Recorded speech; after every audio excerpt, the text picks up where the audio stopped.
Okay, audio video clear है? Please मुझे बताइए सब जन। Good morning everyone.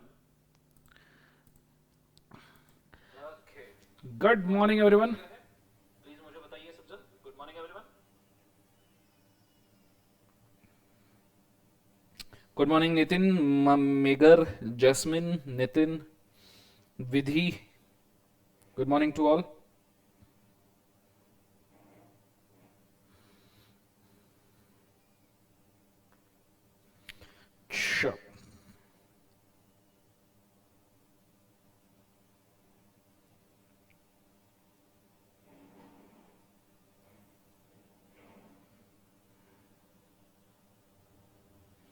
Good morning Mukul, Yukta, Ruchita, Harshita.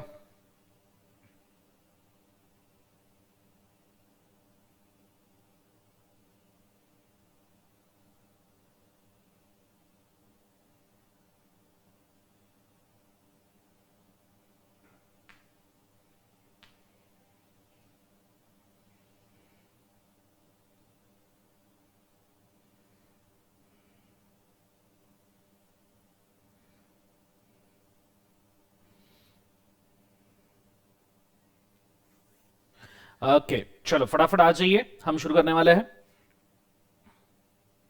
Good morning Shivam, Chetan, Mukul. चलो, पेनल्टी अगर सबने पूरी की होगी, कल जो मैंने पेनल्टी दी थी वो अगर आपने पूरी की होगी, बेस्ट ऑफ द थिंग्स, बहुत बढ़िया बच्चों, वेरी प्राउड ऑफ यू। कल कुछ बच्चों ने मुझे टैग भी किया, पेनल्टी पूरी करके मुझे मैसेज भी सेंड किया इंस्टाग्राम के ऊपर, तो आप भी सेंड कर सकते हो। इंस्टाग्राम पे फॉलो भी कर सकते हो, वहां पे टैग भी कर सकते हो, तो थोड़ा हम टच में भी रहेंगे, एक दूसरे से बात कर पाएंगे। ठीक है, चल शुरू करते हैं। कॉन्सेंट्रेट करना अच्छे तरीके से। कल हमने क्या किया था? तो कल हमने भैया एक ही बात की थी कि हमने जो बोट कैरी की थी उस बोट को हमने उठा के साइड में रख दिया था। बस इतनी चीज हमने कल की थी, बोलो हाँ है ना। ये चीज होने के बाद में होल्ड, ये चीज होने के बाद में हमने पूरे चैप्टर्स के लिए सैटरडेम याद की थी। तो आज सबसे पहले मैं थोड़ा सा चैप्टर के लिस्ट का रिवीजन लेना चाहूंगा, पर मैं चैप्टर की लिस्ट का रिवीजन आज पहले स्टार्टिंग में सीधा नहीं लेना चाहूंगा। मैं चैप्टर लिस्ट का रिवीजन थोड़ा आज उल्टा लेना चाहूंगा। उल्टा मतलब I will start from the last chapter. Let's see आपको आता है नहीं आता है, कमेंट्स में लिखने की जरूरत नहीं है आपको बच्चों, आपने खुद के मन में भी बोला और मुझे बताया भी तो मेरे तक आवाज पहुंच जाएगी। टेलीपैथी चल रही है यहाँ पे बहुत दिनों से अपने बीच में, ठीक है।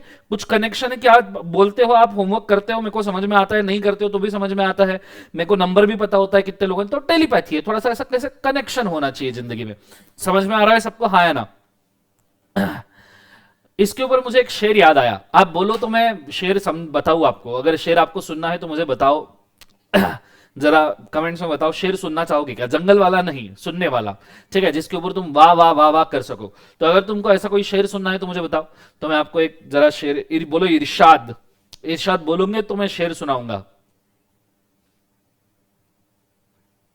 बोलो इरशाद, शानदार, तूफान, जबरदस्त, जिंदाबाद। शेर कुछ इस कदर है, शेर कुछ इस कदर है। जिंदगी में आप जैसे लोग दोस्त बनके बार बार मिलने चाहिए। जिंदगी में आप जैसे लोग दोस्त बनके बार बार मिलने चाहिए। बोलो वाह वाह वाह वाह वाह वाह वाह वाह, बोलो बीच में जरा। जिंदगी में आप जैसे लोग दोस्त बनके बार बार मिलने चाहिए। अगर अगर ख्वाहिशें, फुर्सतें, अंदाज या शौक मिले ना मिले, जिंदगी में आप जैसे लोग दोस्त बन के बार बार मिलने चाहिए। अगर ख्वाहिशें, फुर्सतें, अंदाज ना मिले, लेकिन दिल के तार मिलने चाहिए। समझ में आ रहा है सबको? हाँ है ना। बोलो वाह वाह वाह वाह। फिर से रिपीट करता हूं, रिवीजन रिवीजन। जिंदगी में आप जैसे लोग बार बार मिलने चाहिए, दोस्त बन के आप बार बार मिलने चाहिए।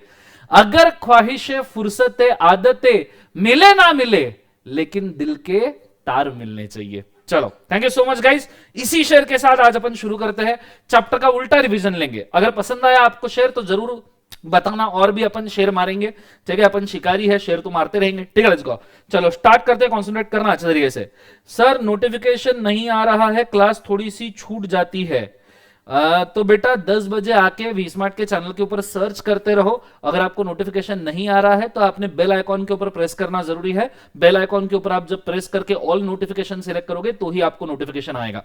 हाँ, दूसरी बात, अगर आपको ये चैनल पे नोटिफिकेशन नहीं आ रहा है तो आपने एक और चैनल को सब्सक्राइब करना है, दर्शन खरेज लॉजिक्स। दर्शन खरेज लॉजिक्स करके मेरा एक और यूट्यूब चैनल है जिसके ऊपर और 1,09,000 के आसपास सब्सक्राइबर है। तो वहां पे मैं नॉर्मली लाइव वगैरह आते रहता हूं, इंटरेक्शन करते रहता हूं। ये वी स्मार्ट का चैनल है, वी स्मार्ट के चैनल के ऊपर तो सभी टीचर्स आते हैं, लेकिन एक खुद का भी चैनल है, 1,09,000 10,000 सब्सक्राइबर है, वहां पे मैं बार बार लाइव आते रहता हूं। आपने उसको भी सब्सक्राइब करके रखना, क्लियर है? चाहिए तो मैं 1 मिनट वेट कर लेता हूं, आप उसको सब्सक्राइब कर लो, फिर अपन वापस से शुरू करते हैं, ठीक है? मतलब वहां पे भी जो मैं चीजें काम की बोलता हूं, वहां काम की चीजें बोलता हूं, थोड़ी सी डिटॉक्स, लॉ बाइट्स, ऐसे कुछ अच्छी अच्छी चीजें मैं बोलता हूं।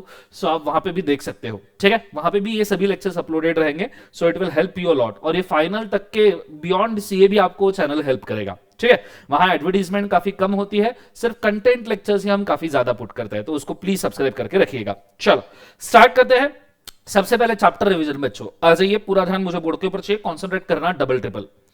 सबसे लास्ट चैप्टर कौन सा है? तो है बच्चों ऑडिट ऑफ अकाउंट्स। आपने starting ending section, audit of accounts, आपने स्टार्टिंग एंडिंग सेक्शन याद करना है, मन के मन में बोला तो भी चलेगा। सेक्शन नंबर 139 से लेके 148। Next chapter accounts of company,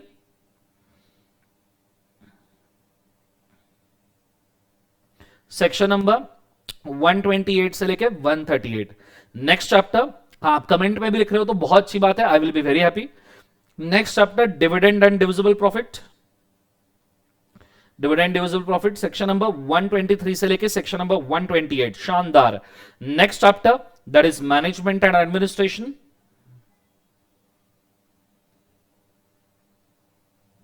that is section number 88 से लेके 122। बहुत बढ़िया, जितने लोग कमेंट्स में लिख रहे हैं आई एम वेरी हैप्पी। अगर आप कमेंट्स में रिप्लाई कर रहे हो, आपको जितना इंटरेक्शन करोगे उतने देर तक याद रहेगा बेटा, उतने ज्यादा दिन याद रहेगा। उसके बाद में नेक्स्ट चैप्टर अगर मैं बोलूं तो charges on asset, that is section number 77 से सेक्शन नंबर 87। उसके बाद में next chapter that is deposit, that is section number 73 से लेके सेक्शन नंबर 76। शानदार, सभी लोग अच्छे से कमेंट कर रहे हैं, आई am very happy. Next chapter अगर मैं आपको बोलूं तो that is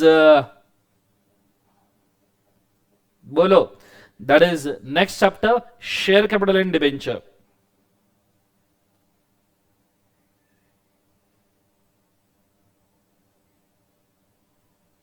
that is section number 43 से लेके section number 72। Next chapter share capital debenture के बाद में prospectus and allotment of share. बहुत बढ़िया, जो लोग सेक्शन में कमेंट्स में सेक्शन लिख रहे हैं, दैट इज सेक्शन नंबर 23 से लेके section number 42 prospectus allotment of share, सबको शायद पता ही होगा। बहुत बढ़िया। उसके बाद में formation and incorporation,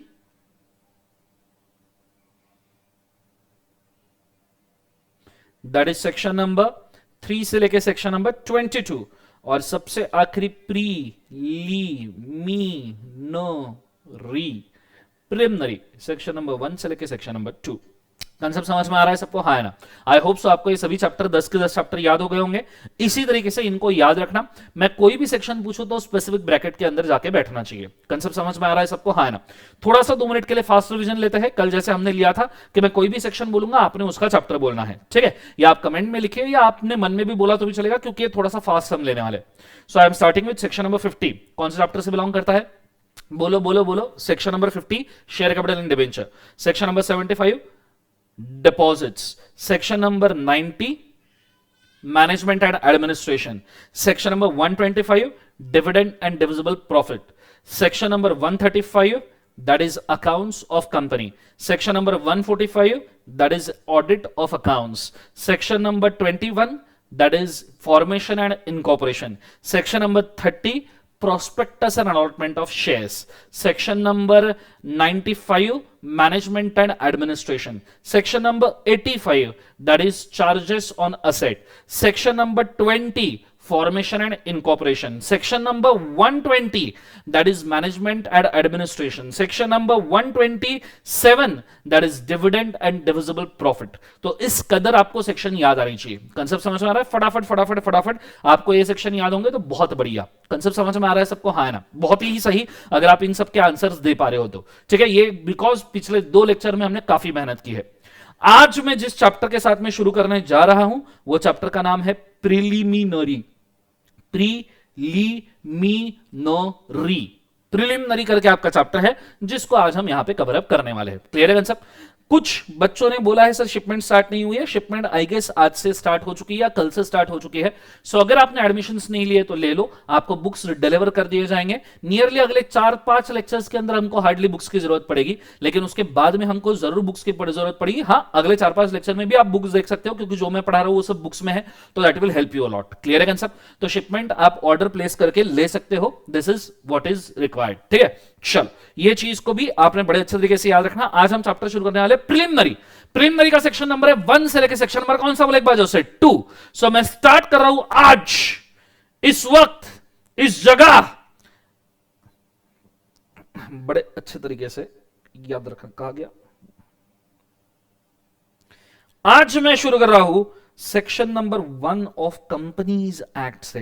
companies act में 470 सेक्शन है। ये नियरली 3 साल का आपका जर्नी है। आपको 148 सेक्शन 1 साल में पढ़ने हैं, बचे हुए 3 साल में आपको पूरे के पूरे 350 सेक्शंस पढ़ने पड़ेंगे। कंसेप्ट 320 सेक्शंस आपको पढ़ने पड़ेंगे। तो मैं चाहता हूं आप पूरा ध्यान बोर्ड के ऊपर दीजिए, पूरा कंसंट्रेशन बोर्ड पे। हम सेक्शन 1 से शुरू कर रहे हैं। रेडी? Section number 1। देखिए, इसके पहले अगर आपको याद होगा तो मैंने आपको एक सेक्शन बताया था 447 फॉर फ्रॉड। याद है 447 किसका है? बताओ जरा कमेंट्स के अंदर 447 किसका है। नालायक लोगों जल्दी फटाफट बताओ 447 किसका है? फ्रॉड का। कंसेप्ट समझ में आ रहा है?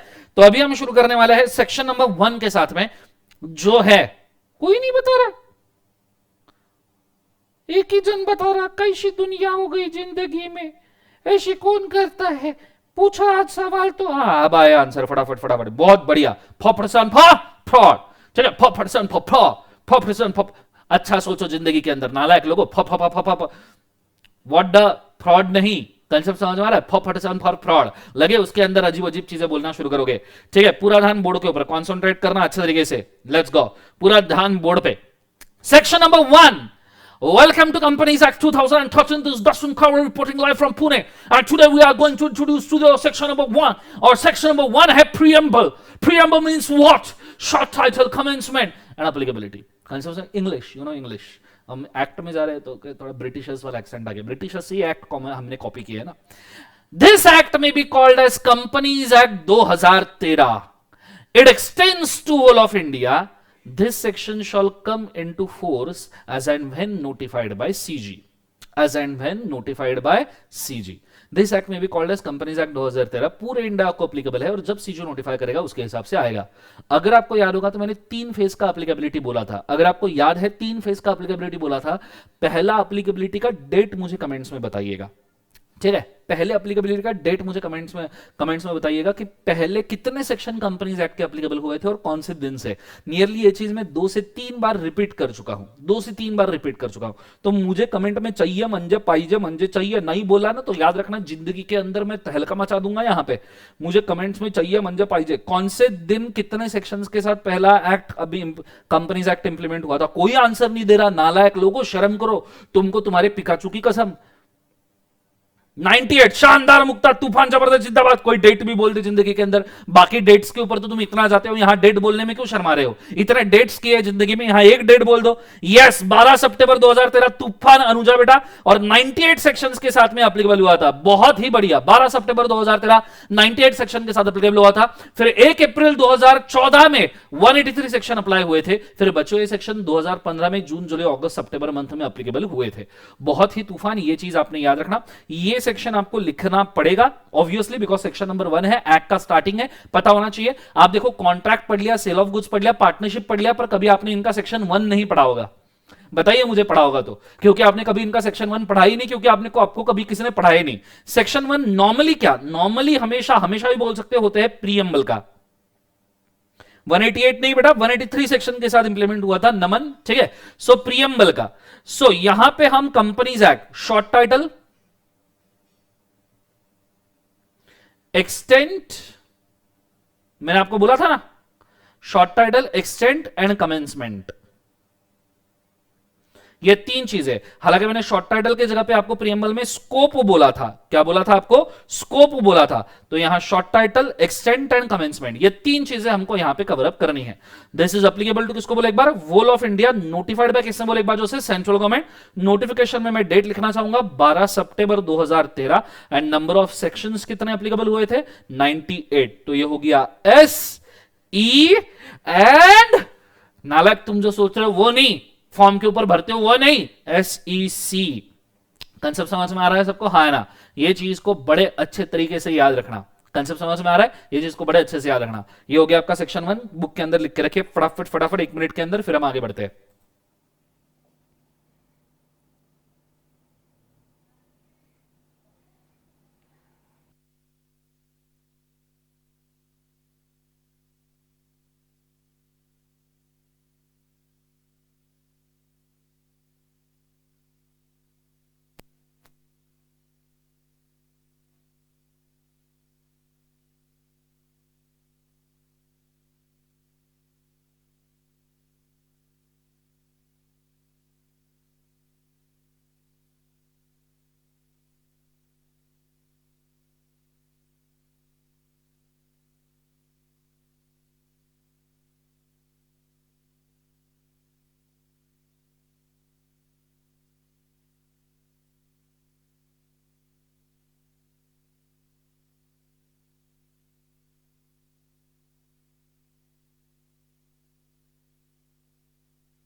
लिखना हो गया तो मुझे कमेंट्स में बताइए फटाफट, हो गया होगा तो।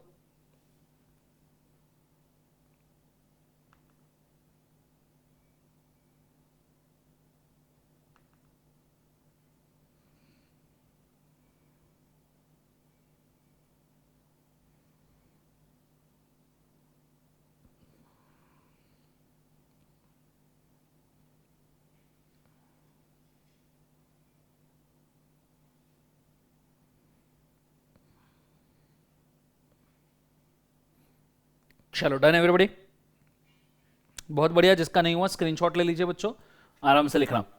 ठीक है, ये हो गया आपका सेक्शन नंबर 1। अब सेक्शन नंबर 1 के बाद में मैं जा रहा हूं सेक्शन नंबर 2 पे, और नॉर्मली सेक्शन नंबर 2 में होते हैं बच्चों डेफिनेशंस। सेक्शन नंबर 2 में होते हैं क्या बोले एक बार जो से? डेफिनेशन। और हम पढ़ रहे हैं कंपनीज एक्ट, हम पढ़ रहे हैं कंपनीज एक्ट। तो अभी मैं जो डेफिनेशन लेना चाहूंगा वो डेफिनेशन है itself very very important definition, सस्ते नशे वाली डेफिनेशन, जिस डेफिनेशन को हम कह सकते हैं कि भाई ये क्या बना दिया, जो है डेफिनेशन कंपनी की। किसकी डेफिनेशन है? कंपनी की। कंसेप्ट समझ में आ रहा है? तो अभी हम डेफिनेशन के साथ में शुरुआत कर रहे हैं। ठीक है, मुझे पूरा ध्यान बोर्ड के ऊपर चाहिए। कंपनीज एक्ट पढ़ रहे हैं, पहली डेफिनेशन कंपनी की पता होनी चाहिए। कंपनी ये वर्ड आपको लगेगा कि ये 2 सबसेक्शन 1 में डिफाइन करना चाहिए, क्योंकि सेक्शन 2 में सभी डेफिनेशन है। सेक्शन 2 में नियरली 95 के आसपास डेफिनेशंस है। सो सेक्शन 2 सबसेक्शन 1 से लेकर 2 सबसेक्शन 95 के आसपास डेफिनेशन है कंपनीज एक्ट के अंदर। कंपनीज एक्ट में, हाँ, 2 सबसेक्शन 1 से लेकर 95 के आसपास डेफिनेशन है। तो आपको लगेगा कि कंपनी की डेफिनेशन 2 सबसेक्शन 1 में होनी चाहिए। नहीं, ना ना ना ना, कंपनी की डेफिनेशन है 2 सबसेक्शन नंबर 20 में। 2 सबसेक्शन 20 में यह कंपनी को डिफाइन करता है। 2 सबसेक्शन 20 में किसको डिफाइन करता है? कंपनी। आप याद रखना हम किसको डिफाइन कर रहे हैं? कंपनी। और डेफिनेशन क्यों देते हैं? मुझे एक सवाल का जवाब देना, डेफिनेशन क्यों देते हैं मुझे कमेंट्स के अंदर बताना। नॉर्मली डेफिनेशंस क्यों बनाई जाती है? फटाफट बताइए, क्या जरूरत होती है डेफिनेशन बनाने की? आपने कॉन्ट्रैक्ट में डेफिनेशन क्यों पढ़े? आपने सेल ऑफ गुड्स में डेफिनेशन क्यों पढ़े? What is the need of definition? जरा बताइए मुझे कमेंट्स में, व्हाई डेफिनेशंस आर रिक्वायर्ड। फटाफट बताइए, क्या जरूरत होती है डेफिनेशंस की? क्यों हमने डेफिनेशंस बनाने चाहिए? क्या समझ में आता है डेफिनेशन से? हैं? मीनिंग समझ में आता है? बहुत बढ़िया अंशिका। अंडरस्टैंड द लॉ, बहुत बढ़िया। कोई जो टर्म है उसको अंडरस्टैंड करने के लिए काम में आता है, टॉपिक को समझने के लिए काम में आता है, क्लैरिफिकेशन आने के लिए काम में आता है। कितने सही आंसर दिया, जबरदस्त। क्लैरिटी आनी चाहिए, कंप्लीट मीनिंग आना चाहिए, बहुत बढ़िया। नितिन ने बोला अंडरस्टैंड अबाउट द मीनिंग, बहुत बढ़िया। मीनिंग समझ में आना चाहिए, इसलिए डेफिनेशन बनाई जाती है कि भाई ये वर्ड है, ये वर्ड को हमको मीनिंग मालूम नहीं है तो इसलिए डेफिनेशन। जैसे एक वर्ड लेते हैं झेकोस्लोवाकिया, जेकोस्लोवाकिया आपने हिस्ट्री में कई बार सुना होगा, वर्ल्ड वॉर 2 वर्ल्ड वॉर 1 का। जेकोस्लोवाकिया ये वर्ड का अगर आपको मीनिंग नहीं पता तो डेफिनेशन में लिखेंगे, जेकोस्लोवाकिया मींस अ सिटी जो नॉर्मली किसी देश वगैरह में, मेरे को भी नहीं पता कौन से देश में, पर ये डेफिनेशन में लिखते हैं, इससे मीनिंग समझ में आए। तो भैया कंपनी की इन्होंने डेफिनेशन बनाई, इसलिए बनाई क्योंकि हमको समझ में आए कंपनी क्या है, हमको समझ में आए कि कंपनी क्या होता है। और देखिए इन्होंने कंपनी का डेफिनेशन कितना मस्त बनाया है। कंपनी मीन्स अ कंपनी, वाह वाह वाह, नालायक लोग नशे करके डेफिनेशन ड्राफ्ट करते। Company means a company, company means a company, वाह। अबे साले समझ में आ रहा है, जो ड्राफ्ट में है ना उसको ऐसा, तौबा तौबा माफ करना, थोड़ा इधर उधर निकल जाता हूं, पर कंपनी मीन्स अ कंपनी ऐसे कौन डेफिनेशन बताता है, कौन करता है ऐसा? अरे पता नहीं जी कौन सा नशा करता है यार, मेरा ऐसी वैसी डेफिनेशन बनाता है, ऐसी वाली सिचुएशन हो गई है। सो कंपनी मीन्स अ कंपनी, कोई सी डेफिनेशन है जिंदगी के अंदर है। मैं बोला चलो ठीक है, अब साले आगे पढ़ते हैं। Company means a company incorporated under this act.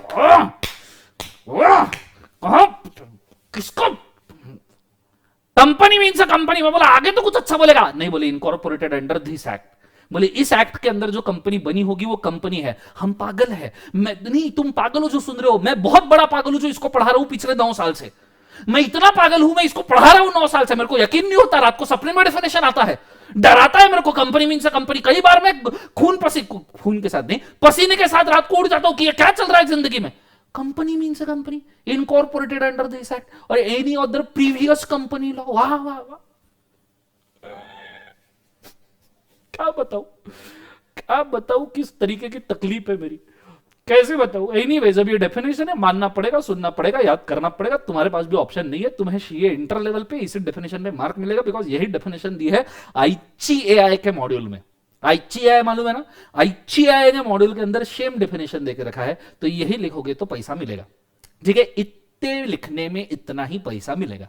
Concept समझ में आ रहा है सबको? हाँ ना, ये चीज को याद रखना। तो एक बार डेफिनेशन को याद कर लेना, company means a company incorporated under this act और any of the previous company law. अबे साले तौबा तौबा, माफ करना, थोड़ा इधर उधर निकल जाता हूं, ठीक है। मतलब ये जब डेफिनेशन बनाते हैं ना तो ऐसी इच्छा हो जाती है बोलने की तौबा तौबा रहने दो, माफ करो, सारा मूड खराब कर दिया तुम लोगों ने, ठीक है। ऐसा वाला सिचुएशन क्रिएट होता है जब ये डेफिनेशन ऐसी ड्राफ्ट करते हैं। तो अब करे क्या, जिंदगी में कोई ऑप्शन नहीं है। चलो फिर भी तुम्हारे खुशी के लिए इस डेफिनेशन को थोड़ा सा और एक्सप्लेन कर दूं। पहली बात तो company means company registered under this act बोला है। दिस एक्ट मतलब कंपनीज एक्ट 2013 और any of the previous company law. अब जब इन्होंने बोला any of the previous company law तो मैं चला गया भैया, प्रीवियस कंपनी लॉ का तो कोई डेफिनेशन दिया होगा, तो इन्होंने प्रीवियस कंपनी लॉ का डेफिनेशन दिया है 2 सबसेक्शन 67 में। मतलब देखो, मतलब ये गजनी है कि ये कुछ फूक के बैठा है, कुछ समझ में नहीं आता बेटा। 2 सबसेक्शन 20 में कंपनी का डेफिनेशन दिया और 2 सबसेक्शन 67 में प्रीवियस कंपनी लॉ का डेफिनेशन है। अब ऐसा क्यों है, इसका रीजन मुझे मालूम है, मैं आपको बताऊंगा। पर आदमी क्या मतलब ढूंढते रहते हैं, दो सबसेक्शन 20 में कंपनी पढ़ा, अच्छा प्रीवियस कंपनी लॉ वो उधर दिया है। ये तो हद हो गई ना भैया। मतलब यहां कंपनी का डेफिनेशन मलकापुर में और ये 2 सबसेक्शन 67 वाली प्रीवियस कंपनी लॉ के डेफिनेशन मॉरिशस में। ये कहां का न्याय है? मलकापुर मॉरिशस, कोई लेन देन है जिंदगी के अंदर? कोई दिक्कत नहीं, आगे। So company means a company under this act और any of the previous company law. Previous company law means a law specified as below. अब इंडिया में प्रीवियस कितने कंपनी लॉ हो चुके हैं, वैसे कितने कंपनी लॉ इंडिया में हो चुके हैं तो आपको शायद नहीं पता। तो यहां आती है थोड़ी सी हिस्ट्री। अब मैंने बोला था कंपनीज एक्ट का हिस्ट्री अपन पेंडिंग रख रहे हैं, 4 चीजें याद करनी थी। कुछ याद है? हिस्ट्री पेंडिंग था, कॉन्स्टिट्यूशनल वैलिडिटी देख लिया, ऑथोरिटी स्ट्रक्चर, चैप्टर स्ट्रक्चर, ये हो गया, पर हिस्ट्री पेंडिंग था, यहां आ गया हिस्ट्री, इसलिए मैंने इसको पेंडिंग रखा था, ठीक है। तो बड़े अच्छे तरीके से बोर्ड के ऊपर ध्यान देना, समझ में आएगा। कंपनीज एक्ट 1866 ये इंडिया का पहला कंपनीज एक्ट है, 1866 वाला। ये अंग्रेजों ने हमारे लिए बनाया था, अंग्रेजों के जमाने का एक्ट है। जमाने का मतलब अंग्रेज इसके अंदर जमाते नहीं थे, नालायक लोगों, अच्छा सोचो जिंदगी के अंदर। अंग्रेजों के जमाने का एक्ट है, जमाने का एक्ट नहीं है। दूसरा, कंपनीज एक्ट 1882, कंपनीज एक्ट क्या बोले एक बार जो से 1882, ये भी अंग्रेजों के जमाने का एक्ट है, हालांकि ऑर्डिनेंस था। फिर वर्ल्ड वॉर वन के जस्ट पहले अंग्रेजों ने नया लॉ बनाया था 1913 वाला। अंग्रेजों ने नया लॉ बनाया था 1913 वाला कंपनीज एक्ट। आप इसको कह सकते हो कि ये इंडिया का बेस लॉ है। ये इंडिया का कैसा लॉ है? बेस लॉ है। हमको अपना देश पसंद है, बेबी को बेस पसंद है, तो ये बेस लॉ है। मतलब इसके भरोसे पे इंडिया ने अगले सभी कंपनीज एक्ट बनाए हैं। फिर आया 1942 लव स्टोरी, मतलब जो पार्लियामेंट में प्रेजेंट नहीं हुआ पर प्रेसिडेंट के साथ लव स्टोरी बनाया गया। उस वक्त भी अंग्रेज ही थे, तो ये क्वीन ऑफ इंग्लैंड वगैरह ने किया होगा 1942। फिर आता है 1956 का कंपनीज एक्ट, जो नियरली चला 2013 तक के कंसेप्ट, 60 साल तक के कंपनीज एक्ट ये चला। और फिर अब हम जिस कंपनीज एक्ट में है, इन दिस लॉ का मतलब है, दिस लॉ का मतलब है दैट इज कंपनीज एक्ट 2013। ये है brief history of companies act कि किस तरीके से इंडिया में कंपनीज एक्ट डेवलप हुआ है। ईयर से याद होनी चाहिए, हो सकता है पूछ ले। 1866, 1882, 1913, 1942 लव स्टोरी मतलब ऑर्डिनेंस, एंड 1956 का कंपनीज एक्ट, और उसके बाद में अभी हमें कंपनीज एक्ट 2013। तो इन किसी भी लॉज में डेफिनेशन का मीनिंग समझना, अगर 2013 कंपनीज एक्ट में कोई भी कंपनी बना है, 2013 कंपनीज एक्ट में कोई भी कंपनी बना है, तो वो भी कंपनी है। और इन प्रीवियस लॉज में कोई भी कंपनी बना है जो अभी तक एग्जिस्टिंग है। Let's take an example, Tata sons.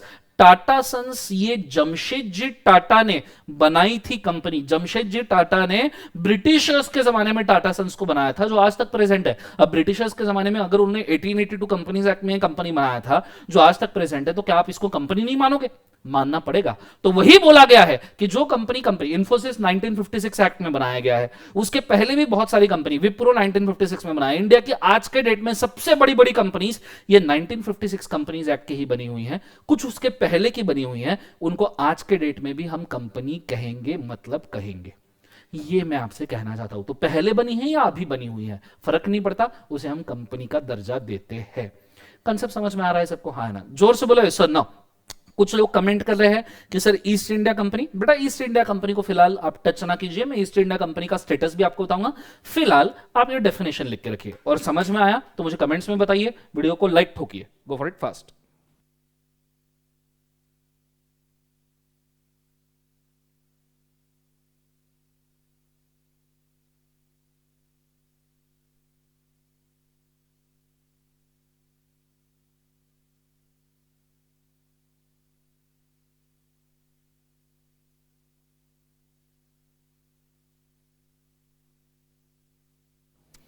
Thanks so much Keshav.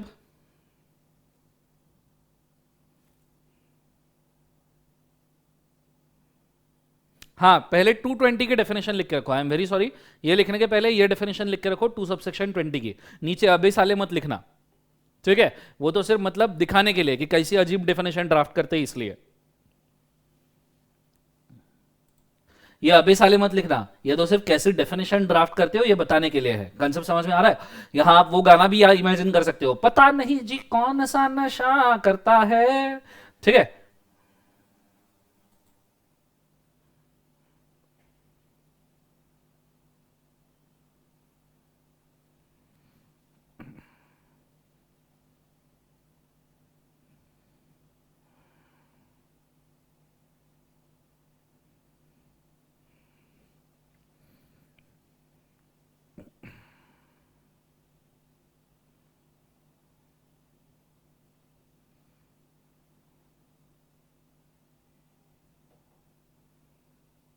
चलो डन एवरीबॉडी। लेक्चर 6 कल ही लिया है बेटा, वी स्मार्ट के चैनल पे अवेलेबल है, या दर्शन खरीज लॉजिक चैनल के ऊपर चले जाओ, वहां पे आ जाएगा, आज या कल में।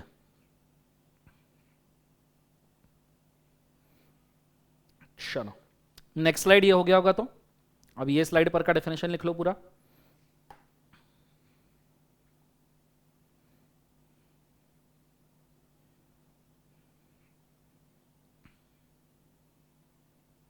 अच्छा, कुछ लोग मेरे को सवाल पूछ रहे हैं कमेंट में, जैसे आया, ये मैंने जानबूझ के रखा है, मतलब मैं चाहता था आप ये पूछो इसलिए रखा है। चलो अच्छा है पूछ लिया, मतलब कुछ बच्चे अलर्ट है जो इसको देख रहे हैं। मैंने आपको सिर्फ एक चीज बताई, दूसरी चीज मैंने बताई नहीं जो बोर्ड पे है, जैसे आप ये देख सकते हो। ये क्या है? 10 ऑफ 1866, 6 ऑफ 1882, 7 ऑफ 1913, ये फिर 54, ऑर्डर नंबर 54 ऑफ 1942, 1 ऑफ 1956। ये क्या होता है ये आपको कोई बताएगा नहीं, लेकिन मैंने जानबूझ के रखा है इसलिए क्योंकि आपको इसका भी नॉलेज है। नॉलेज पॉइंट ऑफ व्यू काम का, एग्जाम पॉइंट ऑफ व्यू नहीं है, मैं मानता हूं, पर अपन नॉलेज ओरिएंटेड लोग हैं, ठीक है। आगे जाके कभी कुछ पढ़े तो दिक्कत ना जाए इस हिसाब से, ठीक है। नहीं, it's not a month, I will tell you, ये बहुत अच्छी चीज है, बड़े अच्छे से याद रखना। 10 ऑफ 1866, मतलब मैं ऐसा कह सकता हूं कि अगर अंग्रेजों ने 1866 में 20 लॉज बनाए, अगर 1866 ईयर में अंग्रेजों ने 20 लॉज बनाए, 20 लॉज बनाए अंग्रेजों ने, 20 लॉज पास किए, तो उसमें से इस एक्ट का नंबर है 10, 10 नंबर आउट ऑफ 20 लॉज, मतलब 10वें नंबर का जो पार्लियामेंट में इन्होंने एक्ट पास किया, that is a companies act. 1956 में अगर हम बोले कि 1956 में इन्होंने 50 लॉज बनाए इंडिया में, तो इन 50 लॉज में से फर्स्ट नंबर का जो इन्होंने लॉ पास किया, दैट इज कंपनीज एक्ट 1956। इसलिए 1 ऑफ 1956, 7 ऑफ 1913, 7 ऑफ 1913 मतलब 1913 ईयर में जितने भी लॉ पास हुए उसमें से 7th नंबर का लॉ ये था। 82 में जितने लॉ पास हुए उसमें से 6th नंबर का लॉ ये था, उस नंबर का ऑर्डर ये था जिसमें ये लॉ पास हुआ गया। क्लियर है आंसर? ये कभी कई बार ऑर्डर नंबर को भी रेफर करता है, जैसे यहां पे है ऑर्डर नंबर 54, ठीक है। तो 1942 में अगर आपने 100 ऑर्डर्स पास किए होंगे उसमें से ऑर्डर नंबर 54 है, लेकिन ये ऑर्डिनेंस है इसलिए ऑर्डर नंबर 54 आया, बाकी केस में एक्ट का ही नंबर आता है। क्लियर है? ये चीज को आपने अच्छे तरीके से याद रखना पड़ेगा, ठीक है, लिख लीजिए।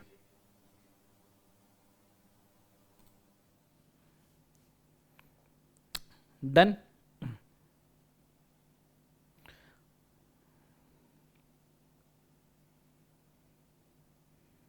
फटाफट लिख लीजिए।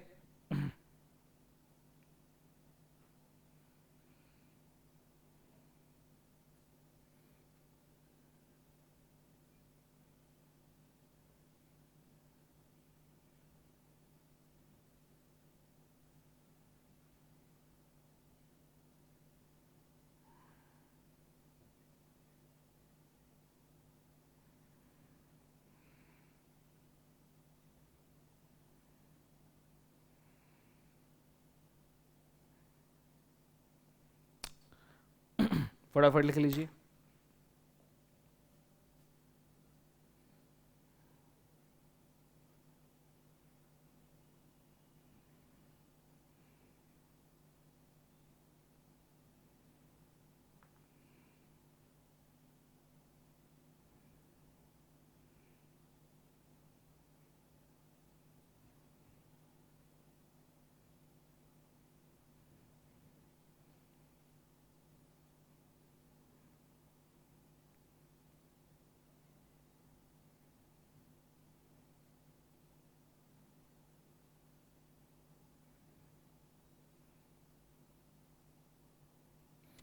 हो गया होगा तो बोलिए, नहीं हुआ है तो भी बोलिए कमेंट के अंदर।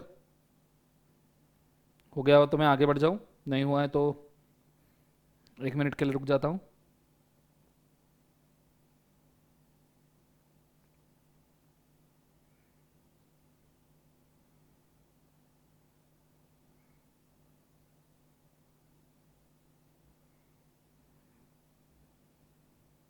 नहीं, कंपनीज एक्ट 2013 किसी ने पूछा है सर, 1 ऑफ 1956 बोला तो 2013 का भी ऐसा है क्या? नहीं, 2013 में जितने लॉ पास हुए उसमें से नंबर देखना पड़ेगा कि कौन सा नंबर का लॉ कंपनीज एक्ट 2013 था। उसका नंबर मेरे को याद नहीं, बिकॉज ये चीजें वैसे भी याद नहीं रखते हम, सिर्फ नॉलेज पॉइंट ऑफ व्यू बोले, आप सिर्फ ईयर रखो, याद रखो, दैट इज सफिशिएंट।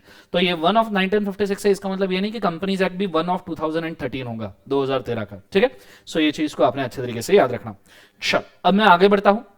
इस कंपनी के डेफिनेशन से हमको तो घंटा कुछ समझ में नहीं आया कि कंपनी क्या है, क्योंकि इन्होंने तो बोल दिया भैया कंपनी मतलब कंपनी जो इस लॉ में बनी है या पिछले लॉ में बनी है, पर मीनिंग तो समझ में नहीं आया ना। मीनिंग कहां है? मीनिंग कहां है? क्या आपके डेफिनेशन में मीनिंग है? क्या आपके टूथपेस्ट में नमक है? तो क्या आपके डेफिनेशन में मीनिंग है? तो कंपनीज एक्ट के किसी डेफिनेशन में मीनिंग नहीं है, तो हमें चाहिए भैया मीनिंग, ठीक है। क्या आपके डेफिनेशन में मीनिंग है?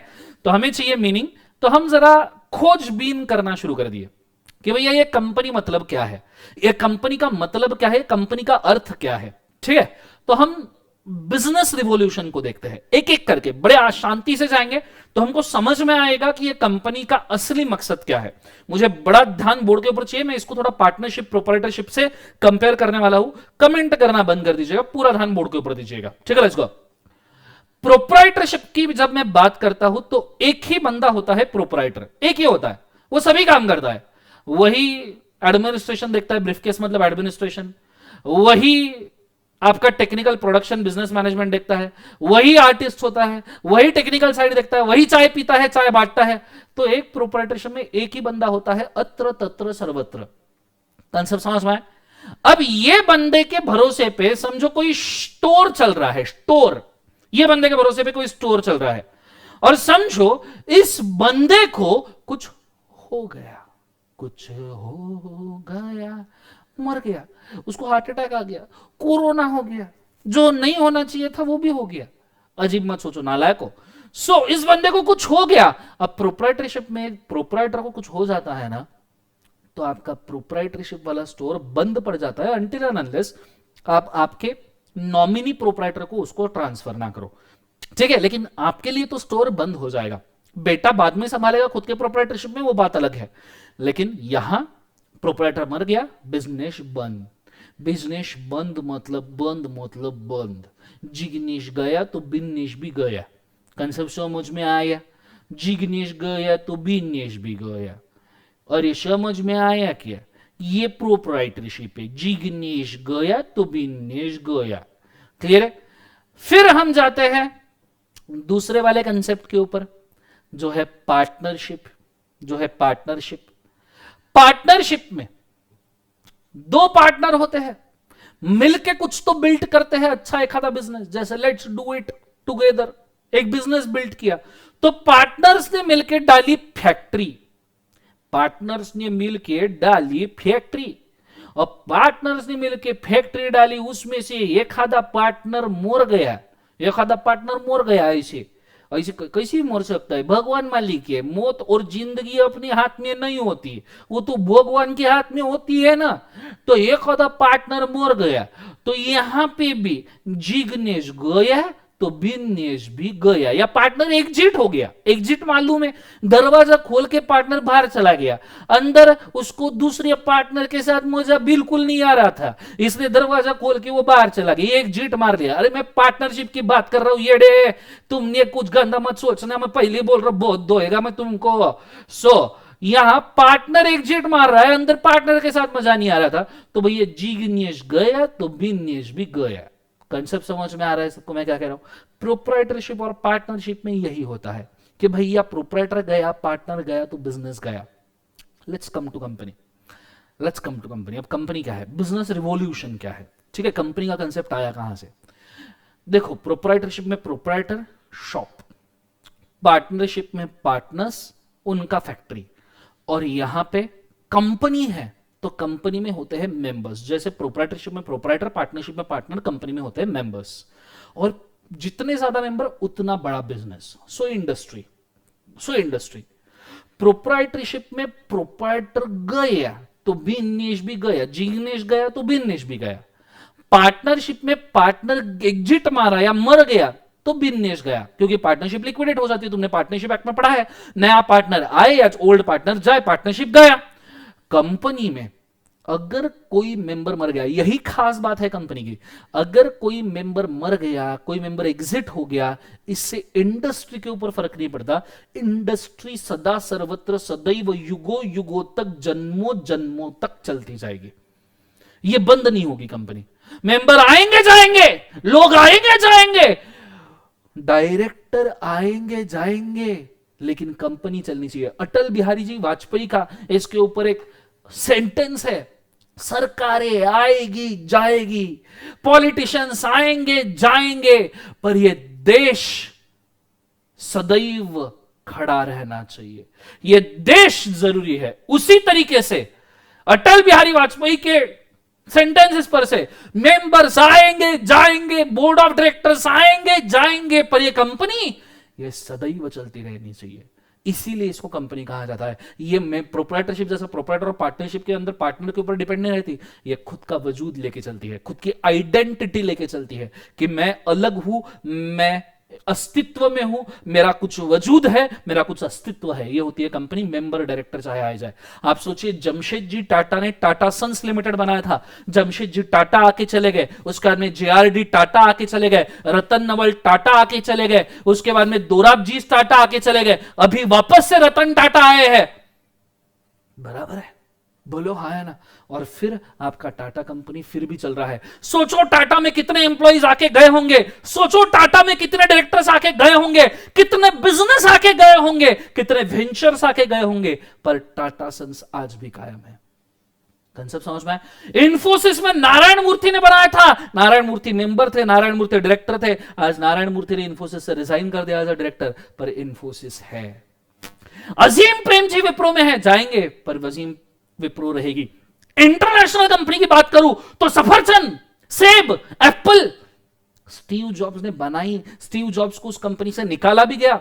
आप स्टीव जॉब्स का मूवी देखना, जॉब्स करके मूवी है, बहुत अच्छा मूवी है, देखना जरूर। स्टीव जॉब्स ने बनाई, स्टीव जॉब्स को उन्हीं की कंपनी से शेयर होल्डर ने निकाल दिया। कंपनी जब वापस डूबने लगी तो स्टीव जॉब्स को वापस बुला लिया और फिर उन्होंने आईफोन लॉन्च किया, जो आज दुनिया में टहल से चल रहा है। जो लोग आईफोन यूज करते हैं ना, मैं उनसे एक सवाल पूछना चाहूंगा। जितने लोग आईफोन यूज करते हैं, मेरे को एक चीज का जवाब देना, क्या आपने आईफोन 1 लॉन्च का वीडियो देखा? अगर आप आईफोन 1 लॉन्च का आपने वीडियो नहीं देखा है ना, स्टीव जॉब्स वाला, मतलब ये सेलफोन जो लॉन्च करते हैं, सेलफोन लॉन्चिंग के जो प्रेजेंटेशंस होते हैं ना, पूरी दुनिया में अलग अलग टाइप के, ब्लैक पूरा बैकग्राउंड होता है, उसमें एक बंदा आता है जो सेलफोन के बारे में एक्सप्लेन करता है, ये ट्रेंड स्टीव जॉब्स ने शुरू किया था। और स्टीव जॉब्स का अगर आपने आईफोन 1 लॉन्च का वीडियो नहीं देखा है ना, तो आपने आईफोन लेने के ऊपर लानत है। आई एम वेरी सॉरी, पर आपने देखना जरूर चाहिए। आप अगर आईफोन के इतने फैन हो कि आप आईफोन यूज करते हो, मैं तो आईफोन यूज भी नहीं करता, बट फिर भी मैं स्टीव जॉब्स को मानता हूं, और फिर भी मैं हर एक बार स्टीव जॉब्स के जितने भी लॉन्च वीडियो होते हैं सब देख चुका हूं। हाँ, अभी टिम कुक के वगैरह नहीं देखता, बिकॉज अभी कुछ और ही चल रहा है। जो स्टीव जॉब्स के प्रोस्पेक्टिव थे वो कुछ अडल्टरेटेड फॉलो हो रहे हैं, इसलिए मैं नहीं देखता, बट स्टीव जॉब्स ने जितने फोन लॉन्च किए सब वीडियोस देख चुका हूं। आप अगर आईफोन यूजर हो तो आपने देखना ही चाहिए आईफोन 1 लॉन्च का वीडियो। वो सेलफोन इंडस्ट्री का रिवोल्यूशन था। तो भैया स्टीव जॉब्स आए, उन्हीं के कंपनी से उनको निकाला गया, वापस स्टीव जॉब्स आए, अभी स्टीव जॉब्स नहीं रहे, बट फिर भी एप्पल चल रहा है, दुनिया का कॉस्टलीस्ट कंपनी में काउंट किया जाता है। ये होता है कंपनी। कंसेप्ट समझ में आ रहा है मैं क्या कह रहा हूं? जोर से बोले एक बार, यस और नो। इसको आपने याद रखना है, ये है बिजनेस रिवॉल्यूशन। ये एक छोटा सा डायग्राम आपने ड्रॉ करना। अभी ये सब पिक्चर्स है, आप इसको वर्ड्स में भी ले सकते हो, जैसे proprietor, shop, partnership, factory, company, industry. फिर प्रोप्राइटर मर गया तो ये खत्म हो जाएगा, एग्जिट कर लिया तो लिक्विडेशन हो जाएगा, ये मर गया, एग्जिट कर लिया, फिर भी कंपनी चलती रहेगी। ये कहीं तो भी एक 3 कॉलम्स में लिख के रखिए। गो फॉर इट फास्ट। और समझ में आया क्या? बताइए, समझ में आया क्या?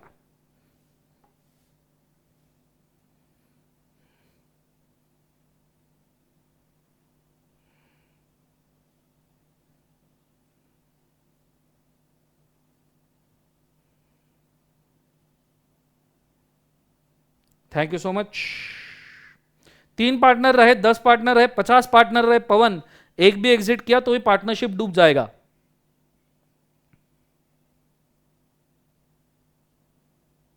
2 से ज्यादा भी पार्टनर हो दीक्षा, तो भी एक मर गया तो भी पार्टनरशिप डिसॉल्व हो जाएगी।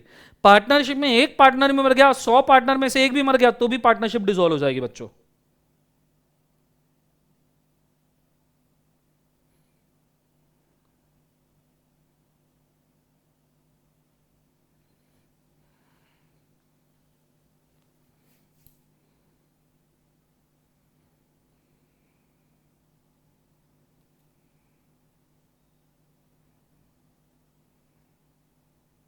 रिमेनिंग पार्टनर कंटिन्यू करना चाहिए तो पहली पार्टनरशिप डिसॉल्व करनी पड़ेगी, नई पार्टनरशिप बनानी पड़ेगी। रेनोवेशन ऑफ पार्टनरशिप बेटा सीपीटी फाउंडेशन में था नहीं है। पवन कैसे कर रहे हो जिंदगी में?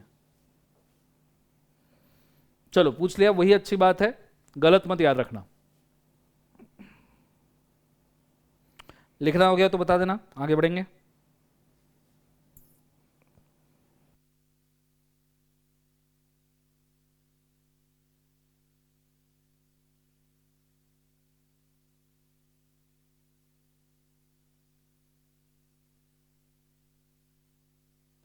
Thank you so much Kshitija. लिखना हो भी गया? बहुत बढ़िया। लिखना हो गया तो कमेंट कर दीजिएगा।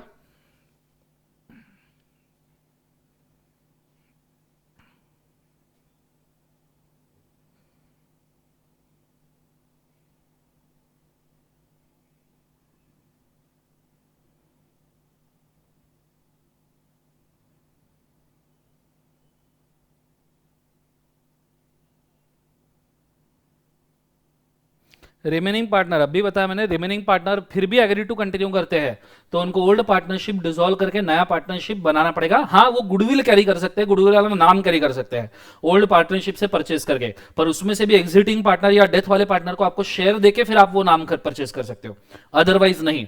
उसमें डिसीज्ड पर्सन का जो, डिसीज पार्टनर का जो लीगल हेयर है या उसकी विंडो है, विंडो याद है, विंडो, विडो, विंडो नहीं विडो, नालायको विडो, तो उसकी डिसीज पार्टनर की जो विडो है या उसका कोई भी है विडोवर वगैरह, तो उनको उनका शेयर दिया जाएगा गुडविल का, फिर उस वो गुडविल सेल करके मानी जाएगी और नई पार्टनरशिप उस नाम से आप बना सकते हो। लेकिन भले ही पार्टनर एग्री करे कंटिन्यू को, आपको नई पार्टनरशिप बनानी पड़ेगी, ओल्ड डिसॉल्व करनी पड़ेगी, या फिर इसको पार्टनरशिप एग्रीमेंट में पहले से ही लिखना पड़ेगा कि कोई भी पार्टनर मर गया फिर भी हम गुडविल के साथ में नई पार्टनरशिप शुरू करेंगे करके। क्लियर है, ये चीज को याद रखना। आगे बढ़ते हैं, कॉन्सेंट्रेट करना। फिर अगर मैं कंपनी के डेफिनेशन को और थोड़ा बड़े लेवल पे लेकर जाऊं तो तीन बाबा लोग मिले मेरे को, तीन बाबा लोग। कौन बाबा लोग थे? बोले मार्शल बाबा, जेम्स बाबा, लिंडले बाबा। ये कैसा नाम है?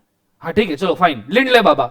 सो मार्शल बाबा, जेम्स बाबा, लिंडले बाबा, ठीक है। ये तीन बाबा लोगों ने अपने अपने डेफिनेशन दिए। बोले कंपनी हमारे हिसाब से क्या है, क्योंकि ड्राफ्टमैन ने तो पता नहीं जी कौन सा नशा करता है, वो चलता है ना आजकल, वो टिकटॉक बंद हो गया जिंदगी में, ये सब इंस्टाग्राम पे आ गए। कमी ने सबके सब वो टिकटॉक बंद करने के पीछे का इंटेंशन ये था कि ये चीजें दिमाग रखा है तो ये सब इंस्टाग्राम पे आ गए, अब इंस्टाग्राम बंद करने की बारी आ गई है। मतलब पहले ये टिकटॉक के ऊपर जाके गंदगी करते थे, अब वो इंस्टाग्राम पे आके गंदगी करते हैं। मतलब जब टिकटॉक बैन हुआ तो इंस्टाग्राम ने इनको बुलाया, अरे वहां क्यों गंदगी कर रहे हो, यहां आके गंदगी करो, नालायक लोग। एनीवेज, सो पता नहीं जी कौन सा नशा करता है। एनीवे, सो मार्शल बाबा, जेम्स बाबा और लिंडले बाबा। तो ड्राफ्टमैन जो था, ड्राफ्टमैन तो नशे करके चला गया, तो भैया ये बाबा लोग बताने के लिए आए कि रुको, ड्राफ्टमैन भले ही नशेड़ी हो, कोई दिक्कत नहीं, आप हमारी सुनो, ठीक है। तो ये क्या कह रहे हैं, a company is artificial person. Marshall बाबा ने बड़ा सत्यवचन बोला है, मार्शल बाबा ने, मार्शल बाबा बोलते हैं कि कंपनी बोले आर्टिफिशियल पर्सन है, आर्टिफिशियल पर, वाह वाह वाह वाह, क्या बोला है, वाह। मतलब ड्राफ्टमैन ने जो बनाया उसके ऊपर वाह वाह करने की इच्छा होती है, इन्होंने जो बनाया वाह वाह करने की इच्छा होती है, डिफरेंस है। Company is artificial person. Sir artificial person क्या होता है? अरे कृत्रिम, नैसर्गिक, नेचुरल, कृत्रिम, कृत्रिम नहीं नालायको, कृत्रिम नहीं, कृत्रिम। सो नेचुरल, आर्टिफिशियल, नैसर्गिक, कृत्रिम। तुम सब लोग नेचुरल पर्सन हो, नैसर्गिक लोग हो। नहीं, अभी क्या बताऊं जिंदगी में, तुम्हें मालूम है तुम नेचुरल हो, ज्यादा एक्सप्लेनेशन की आई गेस जरूरत नहीं है यहां पे। तो अपन सब लोग नेचुरल है, नेचुरली पैदा हुए हैं, जैसे नेचुरली पैदा होना चाहिए वैसे हम पैदा हुए, तो नैसर्गिक। लेकिन आर्टिफिशियल पर्सन इज कृत्रिम, कृत्रिम नहीं, कृत्रिम। कंसेप्ट समझ में आ रहा है? कृत्रिम मतलब जिसको बनाया गया है, खुद नेचुरली पैदा नहीं हुआ, कोई नेचुरल प्रोसेस नहीं था।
अब आ रही है आवाज?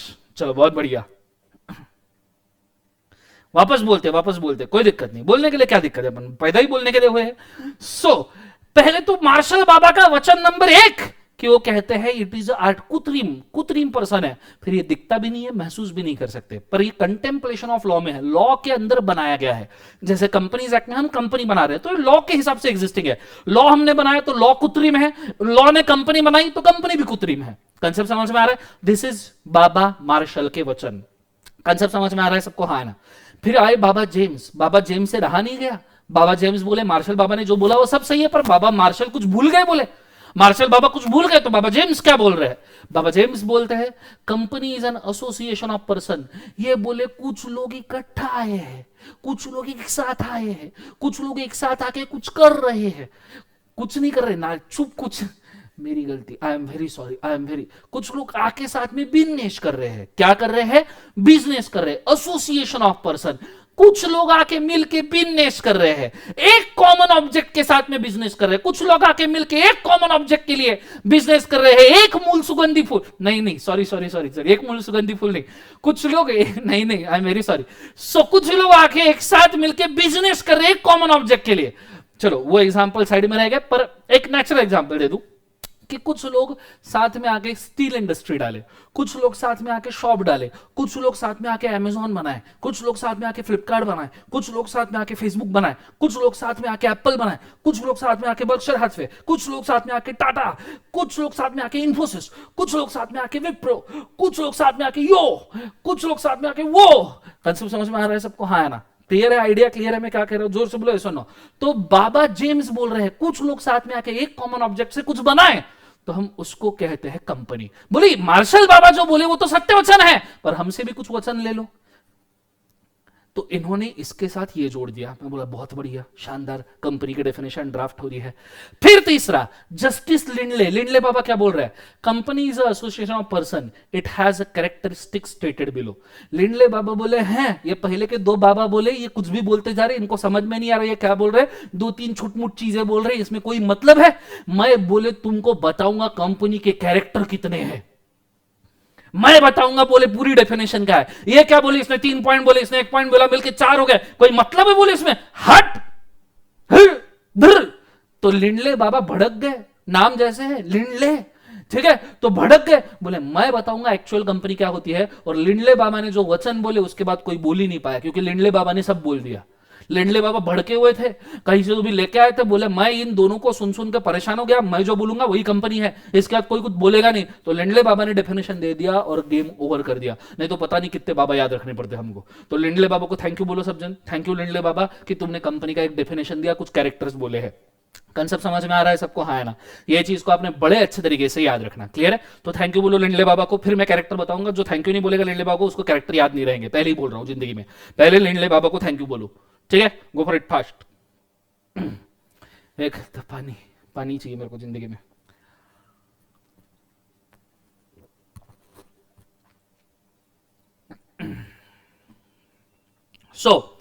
अब लिंडले बाबा बोले कि मैं बताता हूं कंपनी क्या होती है, पर लिंडले बाबा ने ना एक खतरनाक वर्ड यूज कर लिया कैरेक्टर बोलते वक्त, एक खतरनाक वर्ड यूज कर लिया डेफिनेशन बोलते वक्त, जो वर्ड ने ना बड़ा कंफ्यूजन क्रिएट कर दिया। मतलब लिंडले बाबा बोले मैं कैरेक्टरिस्टिक्स बोलूंगा, लिंडले बाबा भड़के थे, भड़काऊ भाषण में लिंडले बाबा ने बोल दिया मैं कैरेक्टर बोलूंगा, पब्लिक ने वही पकड़ लिया, रुको लिंडले बाबा रुको।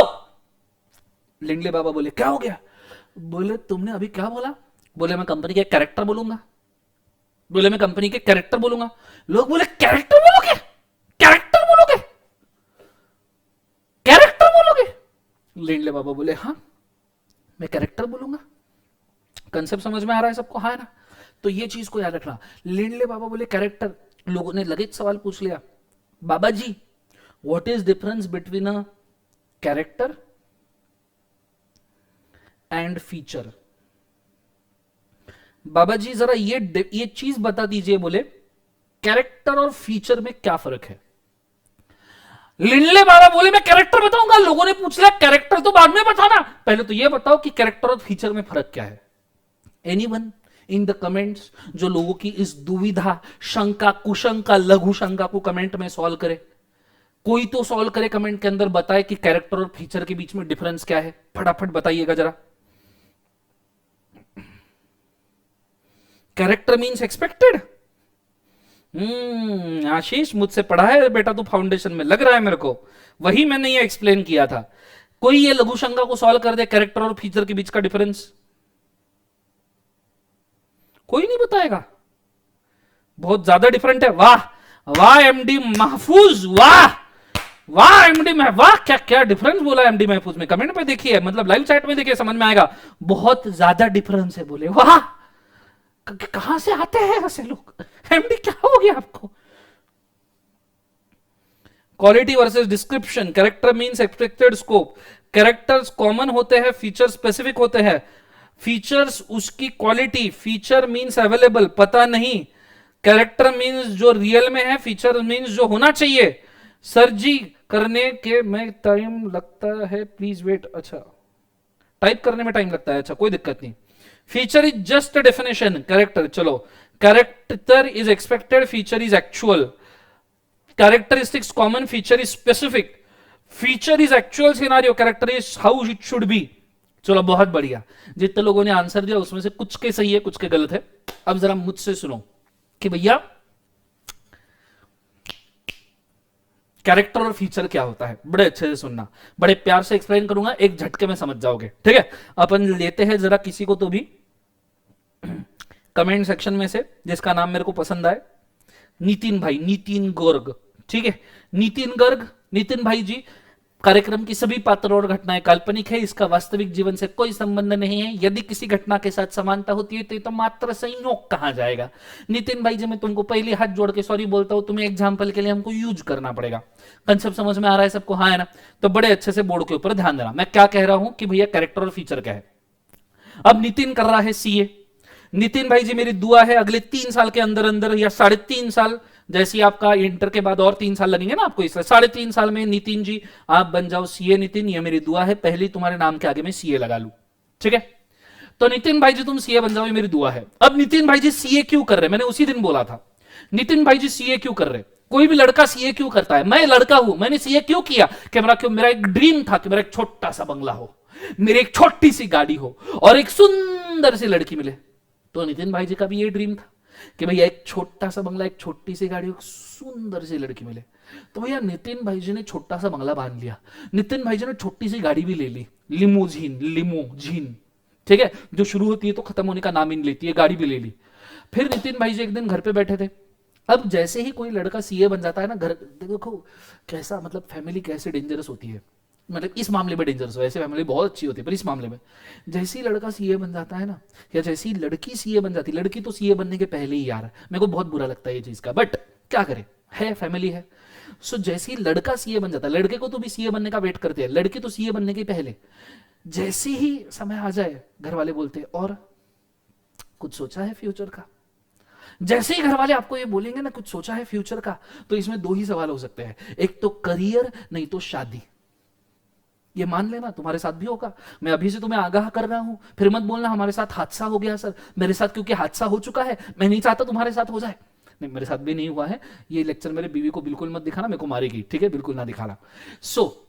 बड़े अच्छे से घर वाले तुम्हें पूछते उस समय और कुछ फ्यूचर का सोचा, इसमें 2 ही ऑप्शन, एक तो करियर नहीं तो शादी। अब तुम सीए बन चुके हो, मतलब करियर वाला ऑप्शन तो गया, तो दूसरा ऑप्शन कौन सा बचा, शादी। मतलब घर वाले तुमको किस बारे में पूछ रहे हैं, शादी। तो घर वाले पूछते हैं कुछ फ्यूचर का प्लान है, तुम बोल रहे हाँ फ्यूचर का प्लान है। और तुम क्या सोचते हो कि फ्यूचर का प्लान मतलब क्या, हाँ मैं सोच रहा हूँ 1 महीने बाद गोवा जाऊंगा, और 2 महीने बाद मैं शिमला कुल्लू मनाली जाऊंगा, और 4 महीने बाद मैं बैंकॉक जाऊं, बैंकॉक नहीं नालायक, बैंकॉक नहीं, ठीक है, फिर मैं मॉरिशस जाऊंगा। ये तुम्हारे प्लान होते हैं, बराबर है। पर घर वाले बोलते अरे अरे हम उसकी बात नहीं कर रहे, हम पूछ रहे हैं कि भाई कोई शादी वगैरह का प्लान है। और फिर तुम दूसरे साइड शॉक में घर वालों की तरफ देखते हो, हाँ। फिर घर वाले पूछते हैं क्यों, क्या हो गया, शादी का प्लान नहीं है। फिर तुम कोने कोने में सटकते जाते हो, हाँ?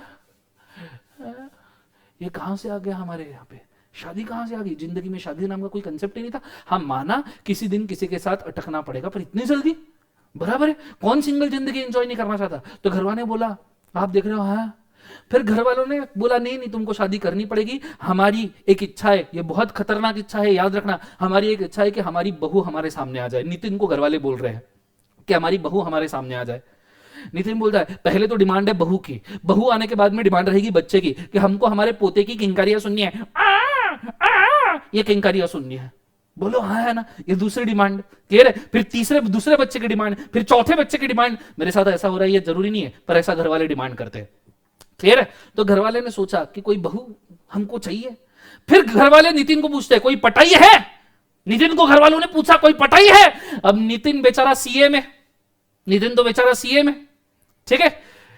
जिंदगी, एक शेर और याद आया आज, एक शेर और याद आया, ठीक है। बोलो इरशाद, जोर से बोलो इरशाद। नितिन घर वालों को शेर बोल रहा है। घर वालों ने जब पूछा नितिन कोई पटाई है, तो नितिन घर वालों को बोल रहा है तुम्हें नहीं पता हम सीए की जिंदगी ऐसी ही कटेगी, तुम्हें नहीं पता हम सीएस की जिंदगी ऐसी ही कटेगी, पूरी दुनिया पट जाए पर लड़की ना पटेगी। कंसेप्ट समझ में आ रहा है सबको? हाँ ना, ये चीज को याद रखना। तो घर वाले समझ गए, घर वाले समझ गए कि भाई नितिन ने कोई लड़की नहीं पटाई। हालांकि हमारे चार्टर्ड अकाउंटेंट के माथे पे लिखा होता है कोई पटने नहीं वाला।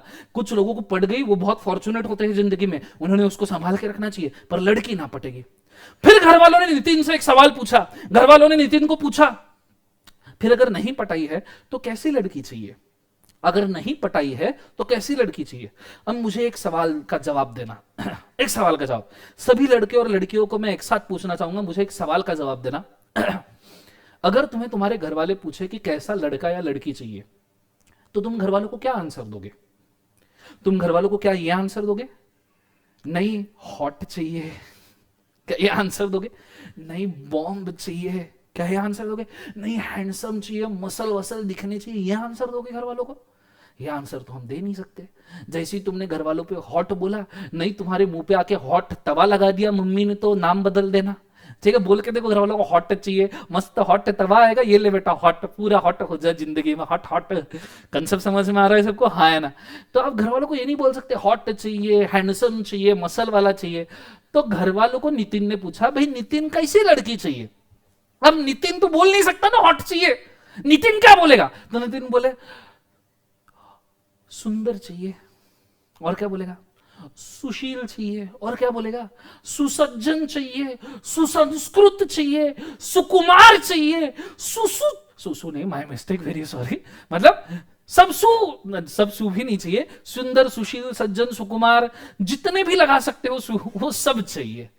तो ये डेफिनेशन नितिन ने जो बोली, ये डेफिनेशन नितिन ने बोली मंदिर वाली डेफिनेशन है। मंदिर में कोई लड़की जाए तो सुंदर, सुशील, सुसज्जन, सुसंस्कृत, सुकुमार, पंजाबी ड्रेस पहन के या साड़ी पहन के मंदिर जाए, ऐसी लड़की एकदम पिक्चराइज होती है नितिन ने जो डेफिनेशन बोली।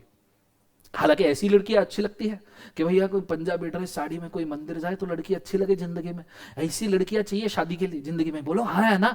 तो नितिन ने बोला सुंदर, सुशील, सुसज्जन, सुकुमार, सुसंस्कृत चाहिए, तो नितिन ने मंदिर वाली डेफिनेशन बोली। जब मम्मी पापा ने पूछा नितिन को, पेरेंट्स ने पूछा कि नितिन कैसी लड़की चाहिए, तो नितिन ने पूरा ऐसा चीज बोली जैसी लड़की होनी चाहिए। घर वालों को संभालने वाली चाहिए, खाना बनाने वाली चाहिए, सबका मन रखने वाली चाहिए, मेरे तरफ ध्यान देने वाली चाहिए, प्यार करने वाली चाहिए, बच्चों को संभालने वाली चाहिए, ऊपर से सुंदर, सुशील, सुसंस्कृत, सुकुमार, सुसज्जन चाहिए। ये आइडियलिस्टिक डेफिनेशन नितिन ने बोला।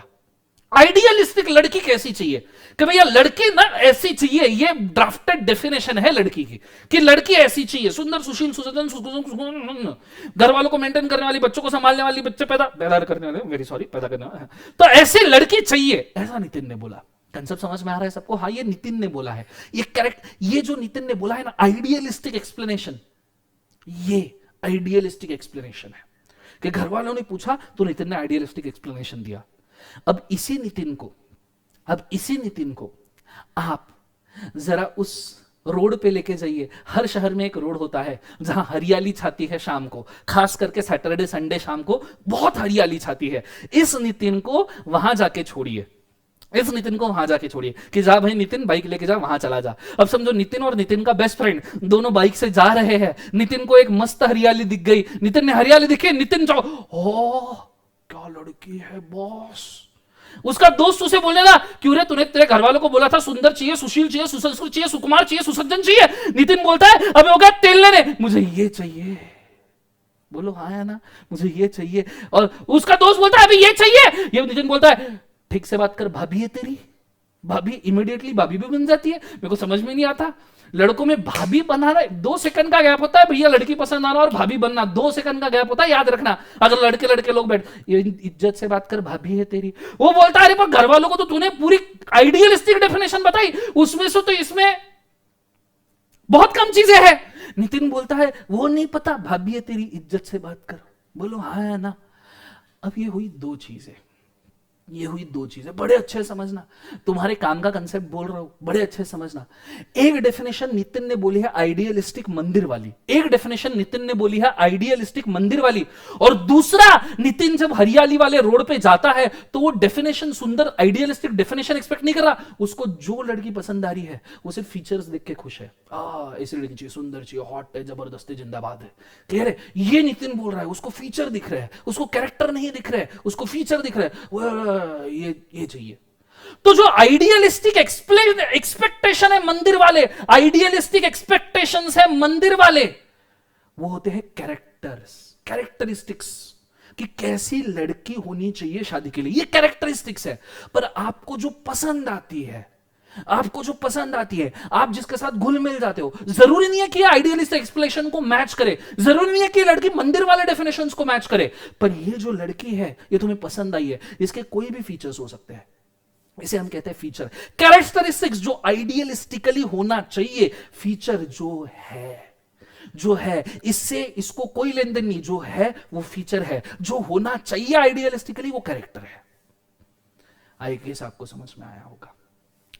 कंपनी के सेंस में बोलूं, चलो बहुत सब, Nitin I am very sorry, example खत्म हुआ, thank you so much, you are very sports person. आपको अगर बुरा ना लगा हो तो प्लीज कमेंट में बोल देना, माफ कर दिया सर आपको करके, तो मैं खुश हो जाऊंगा, सिर्फ समझाने के लिए। और सब जन नितिन को थैंक यू बोलेंगे, नितिन की वजह से हमको एक कंसेप्ट समझ में आया है, ठीक है। सो आइडिया, और सभी लड़कियों को सॉरी अगर लड़कियों को थोड़ा बहुत बुरा लगा हो, तो कोई ऐसा इंटेंशन नहीं है, इट्स जस्ट एक्सप्लेनेशन, ठीक है। सो मंदिर वाली आइडियलिस्टिक डेफिनेशन जो है वो है कैरेक्टर, और जो एक्चुअल में होता है वो है फीचर। अगर इसको मैं कंपनी के सेंस में बोलूं तो कंपनी कैसी होनी चाहिए, कंपनी कैसी होनी चाहिए आइडियलिस्टिकली, ये लिंडले बाबा ने बोला कि कंपनी भैया आइडियलिस्टिकली ऐसी होनी चाहिए। पर कंपनी जो एक्चुअली अभी है, जैसे आप सत्यम कंपनी देखो, रामालिंगा राजू वाली कंपनी फ्रॉड हो गया, वो फीचर है, fraudulent company, Kingfisher fraudulent company, ये फीचर है, पर कंपनी ने फ्रॉड नहीं करना चाहिए, ये आइडियलिस्टिक एक्सप्लेनेशन है। कंसेप्ट समझ में आ रहा है? ये चीज को याद रखना। सो फीचर मतलब जो है, कैरेक्टर मतलब जो होना चाहिए आइडियलिस्टिकली। कंसेप्ट समझ में आया है सबको? समझ में आया तो लाइक ठोको, और मुझे कमेंट्स के अंदर बताइए कि प्लीज आपको ये समझ में आया या नहीं आया, फिर ही मैं कैरेक्टर शुरू कर सकता हूं, ठीक है। मुझे फटाफट बताइए।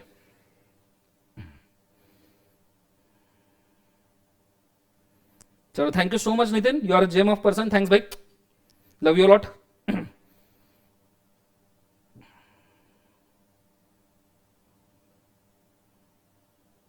बहुत बढ़िया।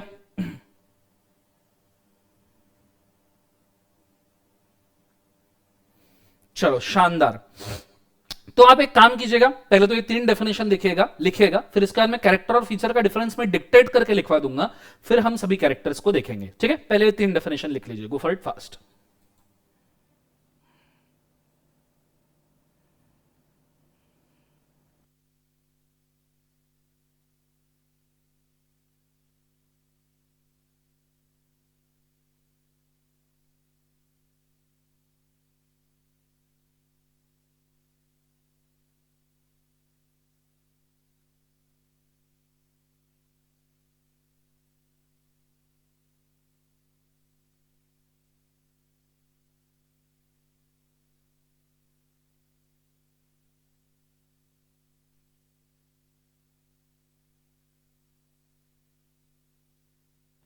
Thank you so much guys, Manish, Anshika, Anuja, Pradeep.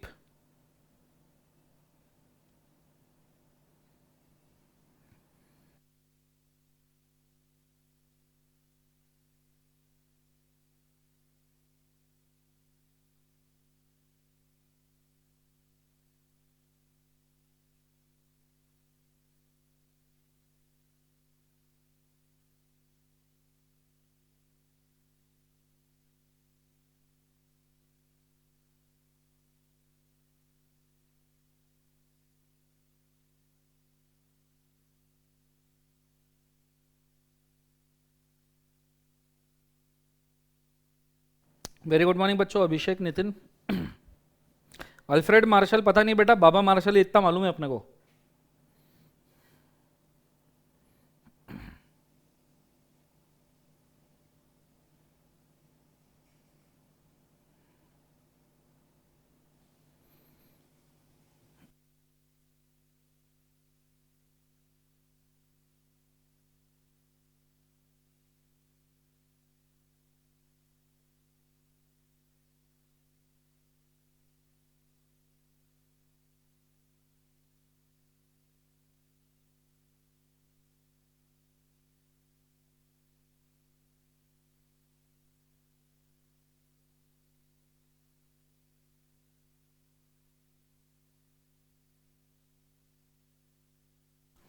MD बेटा, फाउंडेशन में जो लोग पढ़ रहे हैं वो वापस यहाँ पे आए हैं, तो बेसिक्स तो सबको ठीक से पता होना चाहिए, इसलिए अपन इसके ऊपर अच्छा समय दे रहे हैं, क्योंकि फाउंडेशन में आपने रफली किया होगा, अभी हम काफ़ी डिटेलिंग में ले रहे हैं, और जो मुझसे नहीं पढ़े उनको भी पता होना चाहिए फाउंडेशन में।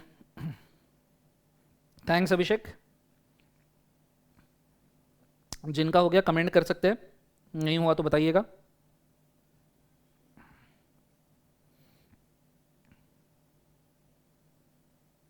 नालायक पिबिट्स, कोई छापा मत मारो जिंदगी में, पापा पापा।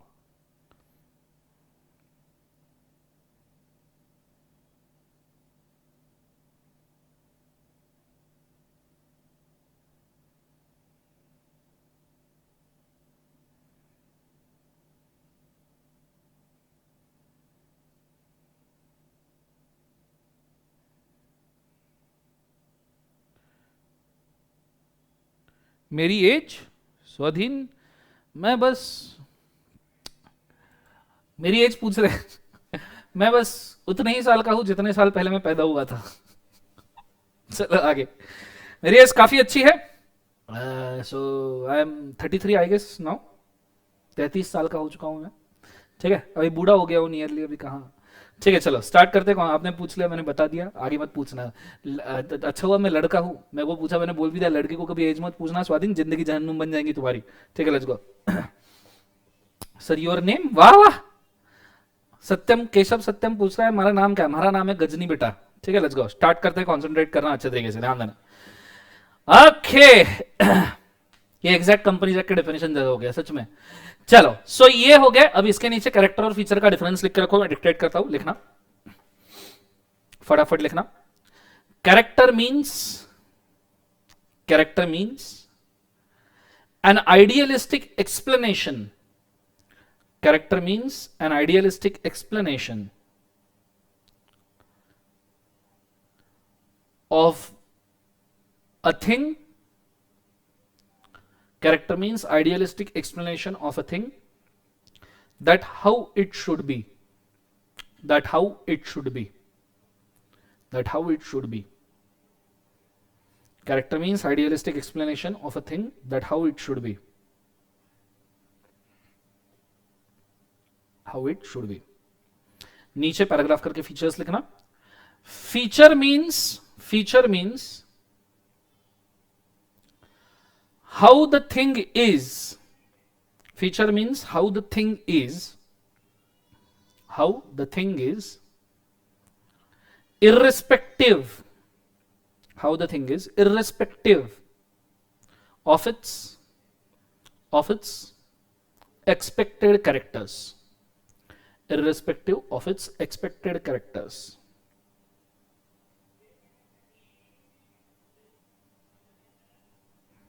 irrespective of its expected characters, full stop. I hope समझ में आया होगा सबको,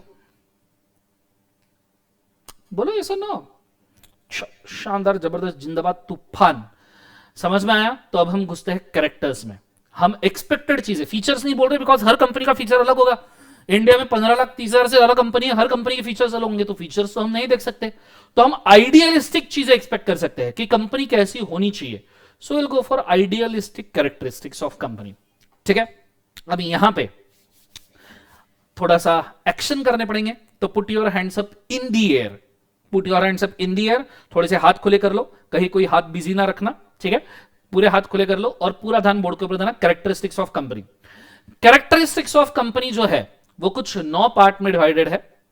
पहला इनकॉर्पोरेटेड एसोसिएशन, दूसरा आर्टिफिशियल जुडिशियल पर्सन, तीसरा सेपरेट लीगल एंटिटी, चौथा परपेचुअल सक्सेशन, पांचवा लिमिटेड लाइबिलिटी, छठवा कॉमन सील, सातवां ट्रांसफर ऑफ शेयर्स, आठवां separation of ownership from management and ninth separate property. 9 characters है। 2 मिनट देता हूं, थोड़ा सा याद करने की कोशिश करो। नहीं हुआ मैं जिंदा हूं और मैं रहूंगा, नालायको मैं रहूंगा, पर 2 मिनट के लिए याद करने की कोशिश करो कि क्या आप ये ठीक से पढ़ सकते हो। सिर्फ इतना ट्राई करो, और कितने याद रहते हैं आंखें बंद करके एक बार याद करने की कोशिश करो, एक ही बार।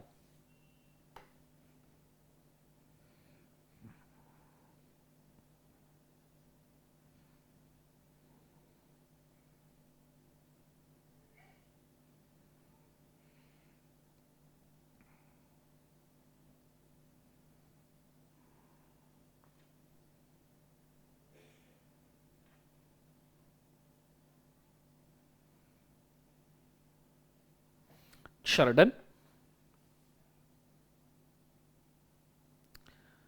ओके।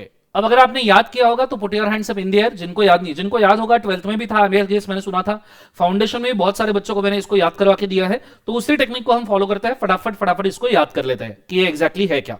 मुझे पूरा ध्यान बोर्ड के ऊपर चाहिए, कॉन्सेंट्रेट करना डबल ट्रिपल, ठीक है। मेरे साथ साथ एक्शन करो तो 9 के 9 कैरेक्टर्स याद हो जाएंगे, ठीक है। सबसे पहला इनकॉर्पोरेटेड एसोसिएशन, जो है हमने जो बनाने के लिए जो स्टेप यूज किया था, इनकॉर्पोरेटेड एसोसिएशन बनाना है। इनकॉर्पोरेटेड एसोसिएशन सबने एक्शन करनी है, भले ही अकेले बैठे हो लेकिन सबने एक्शन करनी है। तुमको तुम्हारे बाबू सोना पिकाचू की कसम, अगर तुमने नहीं किया तो तुम्हारा बाबू सोना पिकाचू थाना नहीं थाएगा, ठीक है। और या तो फिर जिनका बाबू सोना पिकाचू नहीं है उनके लिए जो पैदा हुआ है वो उनको मिलेगा ही नहीं। क्लियर है, सिर्फ याद रखना। इनकॉर्पोरेटेड एसोसिएशन, फटाफट। Incorporated association artificial judicial person, मैं पर्सन हूं और शर्ट आर्टिफिशियल है, ये शर्ट आर्टिफिशियल है, शर्ट आर्टिफिशियल है, बोलो हाँ है ना। So incorporated association artificial judicial person, artificial judicial person, फिर सेपरेट लीगल एंटिटी, ठीक है। Incorporated association, artificial judicial person, separate legal entity, फिर ये राइट हैंड को लेके जाओ लंबा, perpetual succession, tata. Perpetual succession मतलब चला जा रहा है तो कब तक हाथ लेके जाओगे, कभी तो टाटा करना पड़ेगा। So incorporated association, artificial judicial person, separate legal entity, tata. Perpetual succession हो गया, separate legal entity, perpetual succession, नजदीक लेके आओ लिमिटेड लाइबिलिटी। लाइबिलिटी लिमिटेड है, भले ही परपेचुअल सक्सेशन है पर लाइबिलिटी लिमिटेड है, ठीक है। वापस से एक बार, incorporated association, artificial judicial person, separate legal entity, perpetual succession, limited liability, common seal. कैसे समझ में आ रहा है? कॉमन सील समझ में आ रहा है सबको, हाँ है ना। सो वापस से एक बार, incorporated association, artificial judicial person, separate legal entity, perpetual succession, limited liability, common seal. Common seal, common seal लगा दिया, transfer of shares, transfer of shares, clear है। ट्रांसफर ऑफ शेयर, शेयर यहां से वहां पे ट्रांसफर हो रहे हैं। सो एक बार वापस से सब मेरे साथ साथ करेंगे तो जाके याद रहेगा। जिनको याद है बहुत अच्छी बात है, कोई दिक्कत नहीं, पर अपन बोर्ड बना रहे हैं, बोर्ड बाद में भूल जानी है, कैरेक्टर याद रहने चाहिए। Incorporated association, artificial judicial person, separate legal entity, perpetual succession, limited liability, common seal, transfer of shares, transfer of shares, फिर काटो, separation of ownership from management, separation of ownership from management. Management और ownership को अलग करना है, किसी को अलग करना है तो काटना पड़ेगा। Separation of ownership from management, concept समझ में आ रहा है? क्लियर है कंसेप्ट? सो एक बार वापस से, incorporated association, artificial judicial person, separate legal entity, perpetual succession, limited liability, common seal, transfer of shares, ठीक है। Separation of ownership from management, separate property. आपके पास जो भी प्रॉपर्टी है हाथ में, ब्रेसलेट है, अंगूठी है, गले में चेन है, ऐसे दिखाओ सेपरेट प्रॉपर्टी। जो कुछ भी आपके पास, लैपटॉप होगा लैपटॉप दिखाओ, मोबाइल होगा मोबाइल दिखाओ, साइड में बेस्ट फ्रेंड बैठा होगा वो दिखाओ। बेस्ट फ्रेंड भी तुम्हारी प्रॉपर्टी होती है, जैसी चाहिए उसे ट्रीट कर सकते हैं, उसको मार सकते हैं, झाड़ सकते हैं, 4-5 गालियां दे सकते हैं, तो प्रॉपर्टी तो है बेस्ट फ्रेंड अपनी, हाँ है ना। सो बेस्ट फ्रेंड दिखाओ। सो सेपरेट प्रॉपर्टी, कंसेप्ट समझ में आ रहा है सबको, हाँ है ना। मुझे एक बार सभी लोग एक्शन करते हुए दिखने चाहिए बड़े अच्छे तरीके से, ठीक है, बड़े अच्छे तरीके से मेरे को दिखना चाहिए सब लोग एक्शन कर रहे हैं करके, ठीक है। टेलीपैथी है, मैं आपके घर पे आके देख रहा हूं, कोई नहीं किया तो याद रखना, ठीक है। तुम्हारी एक्स की शादी तुम्हारे वाई के साथ हो जाएगी। रेडी, लेट्स गो, पूरा ध्यान बोर्ड पे। इनकॉर्पोरेटेड एसोसिएशन, ठीक है। फिर artificial judicial person, separate legal entity, perpetual succession, limited liability, common seal, transfer of shares, separation of ownership from management and separate property. 9 characters हमें याद करने हैं, ठीक है, for the purpose of understanding. अगर याद हुए तो कमेंट में बताइए, और अगर हो सके तो कमेंट में सभी के सभी कैरेक्टर एक बार फटाफट लिख भी दीजिए, या इसको रफ में एक बार बिना देखे लिख के देखिए, फिर हम कैरेक्टर्स को एक्सप्लेन करना शुरू करेंगे। रफ में एक बार लिख के देखिए, एक्शन कर करके, और कहीं डरना नहीं एक्शन करना, जब तक याद नहीं होते तब तक एक्शन करते रहना है हमको, ठीक है। बाद में जब पूरे याद हो जाएंगे एक्शन हम छोड़ देंगे। क्लियर है सबको, हाँ है ना। पूरे एक्शन करके रखना, गो फॉर इट फास्ट। याद हुआ तो बताइए कमेंट्स में, वीडियो को लाइक ठोकिए, गो फॉर इट फास्ट।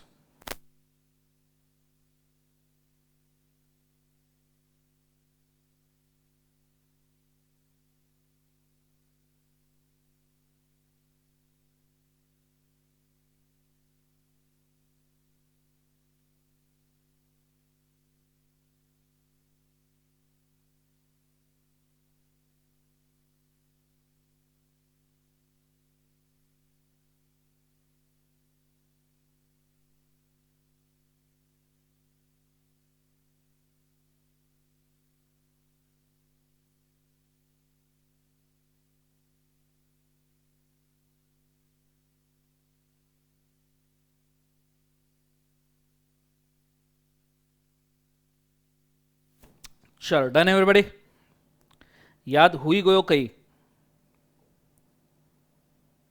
हुई गयो कई। 9 के 9 कैरेक्टर रफ में लिख के देखिए एक बार फटाफट। चलो वन मोर टाइम, सभी एक्शन करके देखते हैं एक बार फिर से, लास्ट टाइम, भूल ना जाए इसलिए, ठीक है।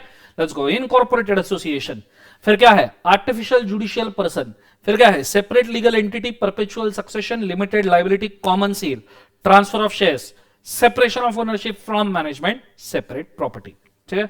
9 कैरेक्टर्स हमको याद करने हैं, ठीक है। बहुत बढ़िया मुक्ता बेटा, शानदार, जबरदस्त, जिंदाबाद। बहुत बढ़िया चैतन्य बेटा, जबरदस्त, जिंदाबाद। ज्ञानेश्वर 1 नंबर, तूफान, जबरदस्त, जिंदाबाद।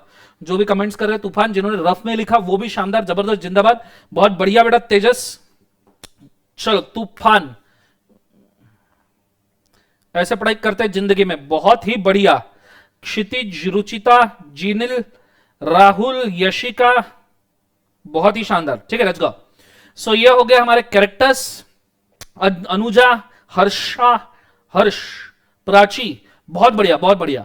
अब एक एक कैरेक्टर्स के साथ में हम शुरू करने वाले हैं। सबसे पहला कैरेक्टर है इनकॉर्पोरेटेड एसोसिएशन। इसका हिंदी में ट्रांसलेशन में अगर आपको बोलूं तो कंपनी बोल रही है, कंपनी खुद बोल रही है, खुद बनी नहीं हूं, बनाई गई हूं। इनकॉर्पोरेटेड मतलब बनाई गई हूं, किसी ने बनाया है, ठीक है। आपको इनकॉर्पोरेट किया है, आप नेचुरली नहीं बने हो, ठीक है। हमको भी किसी ने बनाया है पर हम नेचुरली बने हैं, ठीक है, नेचुरल प्रोसेस है, पर कंपनी आर्टिफिशियल प्रोसेस से बनी है। तो यहां एक टेक्स्ट आता है, बहुत सिंपल सा टेक्स्ट है। जैसे हम किसी मूर्त को बनाते हैं, एक आधे स्टैचू को बनाते हैं, एक आधे स्टैचू को क्राफ्ट करते हैं, किसी पेंटिंग को बनाते हैं, क्लियर है। पेंटिंग आर्टिफिशियल ही होती है पर उसको बनाया जाता है, क्राफ्ट किया जाता है, वैसे ही कंपनी को क्राफ्ट करना जरूरी है। किसी आर्टिस्ट, किसी पेंटर का टैलेंट होता है पेंटिंग बनाना, हम chartered accountant, company secretary, CMS का टैलेंट होता है कंपनी बनाना, क्लियर है कंसेप्ट।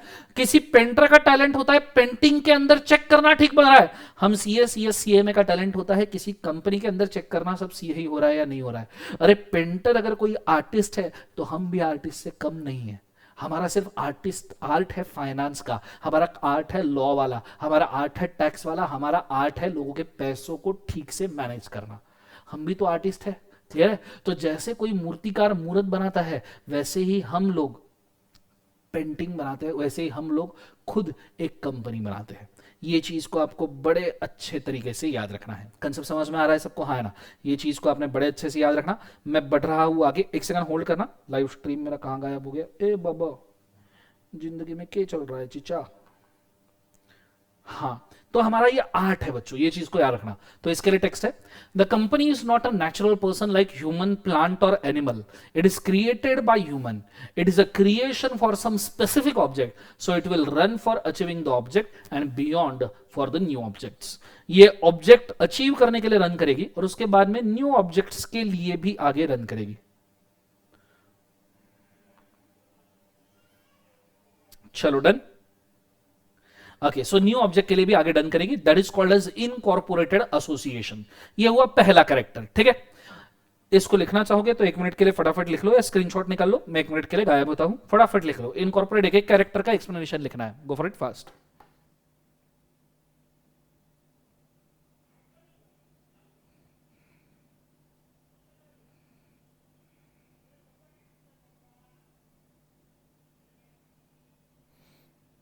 बहुत बढ़िया प्रेम, जस्मिन।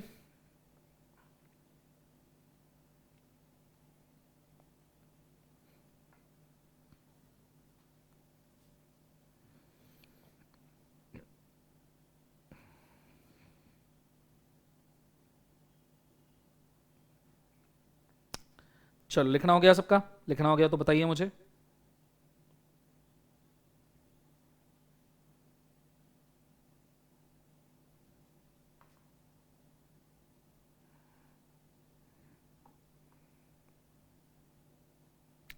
डन।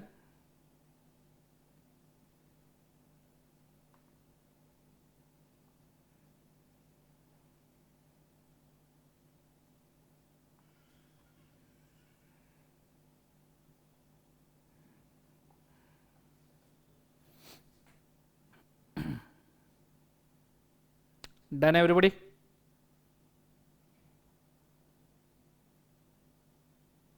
नहीं बेटा, खुद की मेहनत भी करनी पड़ेगी कुणाल। दादू की छड़ी नहीं है बेटा। मैं मेरे तरफ से पूरा ट्राई कर रहा हूं, पर पानी आप ही को पीना पड़ेगा। मैं सिर्फ सिखा सकता हूं, मेहनत तुमको करनी पड़ेगी राइटिंग वगैरह की। चलो, पहला हो गया इनकॉर्पोरेटेड एसोसिएशन। मैं दूसरे कैरेक्टर के ऊपर जा रहा हूं। Second character is artificial judicial person. Company बोल रही मैं नैसर्गिक नहीं, मैं कृत्रिम हूं। कृत्रिम नहीं नालायक हो, कृत्रिम। कृत्रिम नहीं बोलना, नैसर्गिक नहीं कृत्रिम हूं। कंसेप्ट समझ में आ रहा है सबको? हाँ है ना? तो इसका मतलब क्या है? जैसे हम किसी रोबोट को बनाते हैं, आर्टिफिशियली इंटेलिजेंट रोबोट, हम जैसे किसी रोबोट को क्रिएट करते हैं, किसी इंस्ट्रूमेंट ट्रांजिस्टर को क्रिएट करते हैं, वैसे ही हम कंपनी को क्रिएट करते हैं। ये आपने याद रखना। ये जैसे हम रोबोट को बनाते हैं, रोबोट कैसा एक पर्सन होता है आर्टिफिशियल इंटेलिजेंट। आपको पता है दुनिया में आर्टिफिशियल इंटेलिजेंट रोबोट है, आप अगर डालोगे ना तो फेसबुक गूगल ने इसके ऊपर रिसर्च की थी। मैंने एक किस्सा भी सुना था, 1 मिनट के लिए अगर आप सुनोगे तो आपको बोलता हूं। If I am not wrong, Facebook ने एक आर्टिफिशियल इंटेलिजेंट रोबोट बनाया था जिसका नाम कुछ तो भी था, अल्फा या अल्फा 0 समथिंग। जब अल्फा बनाया था, उस अल्फा में अल्फा ने दुनिया के टॉप चेस प्लेयर्स के साथ में उनको बिठाया गया चेस खेलने के लिए, अल्फा रोबोट को। If I am not wrong, नाम मेरे को एग्जैक्ट नहीं पता। तो उस अल्फा ने दुनिया के सबसे टॉप चेस प्लेयर को कुछ 20:0 से हराया।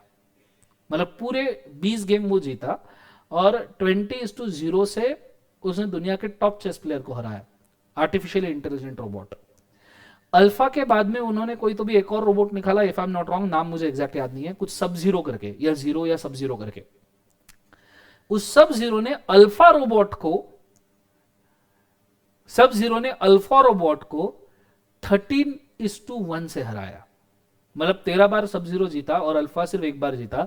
वो अल्फा जिसने दुनिया के सबसे टॉप चेस प्लेयर को 20:0 से हराया था। मतलब आप सोच रहे हो आर्टिफिशियल इंटेलिजेंस कहां जा रहा है। अगर ऐसे बहुत सारे रोबोट बना दिए ना, अपनी जिंदगी झंड हो जाएगी। एक ऐसा किस्सा ही हुआ था, फेसबुक ने 2 आर्टिफिशियली इंटेलिजेंट रोबोट बनाए और इनको ये ट्राई करना था फेसबुक वालों को कि भाई अगर ये आर्टिफिशियल इंटेलिजेंट रोबोट है तो एक दूसरे से कैसे इंटरैक्ट करते हैं, कैसे बात करते हैं। तो उन दोनों को एक दूसरे के सामने खुला छोड़ दिया। पहले तो खुला छोड़ के पावर ऑन कर दिया, रोबोट शुरू हो गया एक दूसरे से बात करना। 1 मिनट तक के उन्होंने नॉर्मल लैंग्वेज में बात की। और 1 मिनट के बाद में उन्होंने खुद का डिफरेंट लैंग्वेज क्रिएट भी कर लिया और उसके अंदर उन्होंने बातें शुरू कर दी, जो हम मतलब जो वहां पे इंसान खड़े थे उनको कुछ समझ में ही नहीं आ रहा था। इतना जबरदस्त, मतलब 1 मिनट तक के सब रोबोट ने इंग्लिश, दोनों रोबोट ने इंग्लिश में बात की, और 1 मिनट बाद उन्होंने इमीडिएटली खुद का एक लैंग्वेज डेवलप कर लिया जिसके अंदर वो बात करना शुरू किए, जो वहां खड़े हुए किसी पर्सन को समझ में नहीं आया। इनके फटके हाथ में आ गई, इन्होंने पावर प्लग खींच लिए। हमारा तो आखिरी सॉल्यूशन तो वही होता है ना कि फटके हाथ में आगे पावर प्लग खींच लो कि रोबोट बंद हो जाए। वही इन्होंने किया। तो आर्टिफिशियली इंटेलिजेंट रोबोट, अभी हम बोल रहे हैं कि आर्टिफिशियल इंटेलिजेंस वाले रोबोट दुनिया में बनने चाहिए, पर ये रिस्क बहुत ज्यादा रिस्की है। हमसे हमारा दिमाग नहीं है संभलता, ये आर्टिफिशियल इंटेलिजेंट रोबोट कहां से संभालेंगे? वो तो हमसे ज्यादा इंटेलिजेंट है, हमसे ज्यादा स्पीडी है। तो ये चीजें भी दुनिया में हुई है, आप इसको गूगल पे सर्च कर सकते हो, मैंने कहीं पढ़ा। नंबर्स नाम थोड़े डिस्टॉर्ट हो सकते हैं पर स्टोरी सेम है। ये चीज को आपने बड़े अच्छे तरीके से याद रखना। क्लियर? ये बहुत समझने वाली चीज है। सो इसके अंदर artificial judicial person as a company is created as human, it is not natural, it's an artificial entity which can not be formed on its own, it has to be created, but creation will be judicial, that is legal under any law in a force in a territory of any country. Clear है? So ये artificial judicial person का character है। समय दूंगा, लिख लो फटाफट।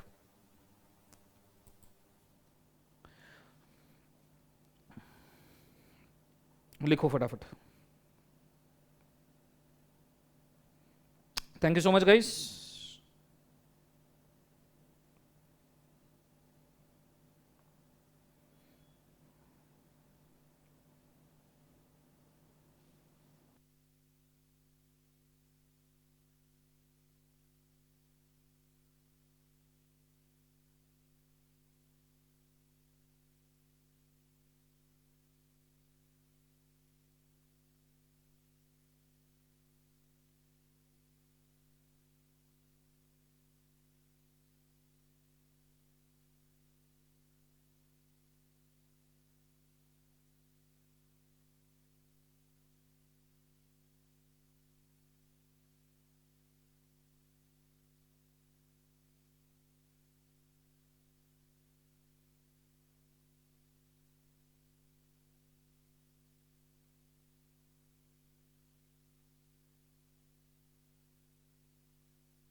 चलो डन एवरीबॉडी,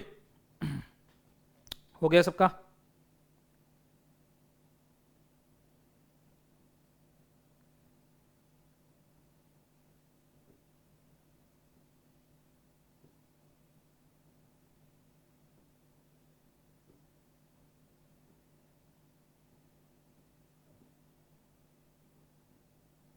ऑलरेडी कुणाल, मेरे चैनल दर्शन खरेज लॉजिक्स के ऊपर रिविजन अवेलेबल है, आप वहां से कर सकते हो।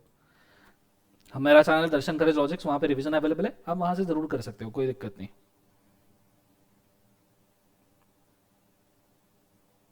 चलो डन एवरीबॉडी। तो यहां पे आपका सेकंड करेक्टर खत्म होता है, दैट इज कौन सा? Artificial judicial person. तीसरा करेक्टर मैं दिखाऊंगा लेकिन आज समझाऊंगा नहीं, क्योंकि बहुत बड़ा करेक्टर है, इसमें कई सारे केस लॉज है। That is separate legal entity, मतलब कंपनी को एक सेपरेट एंटिटी करके हमको ट्रेन करना है। पर ये आज समझ में नहीं आएगा, इसके ऊपर काफी केस लॉज वगैरह है जो हम कल डिस्कस करेंगे। आज के लिए आई गेस इतना हम काफी करते हैं। This all for today. Have a nice day, good day, God bless you, take care. This is Darshan Khare signing out. Thank you so much. ठीक है, जय हिंद, जय भारत।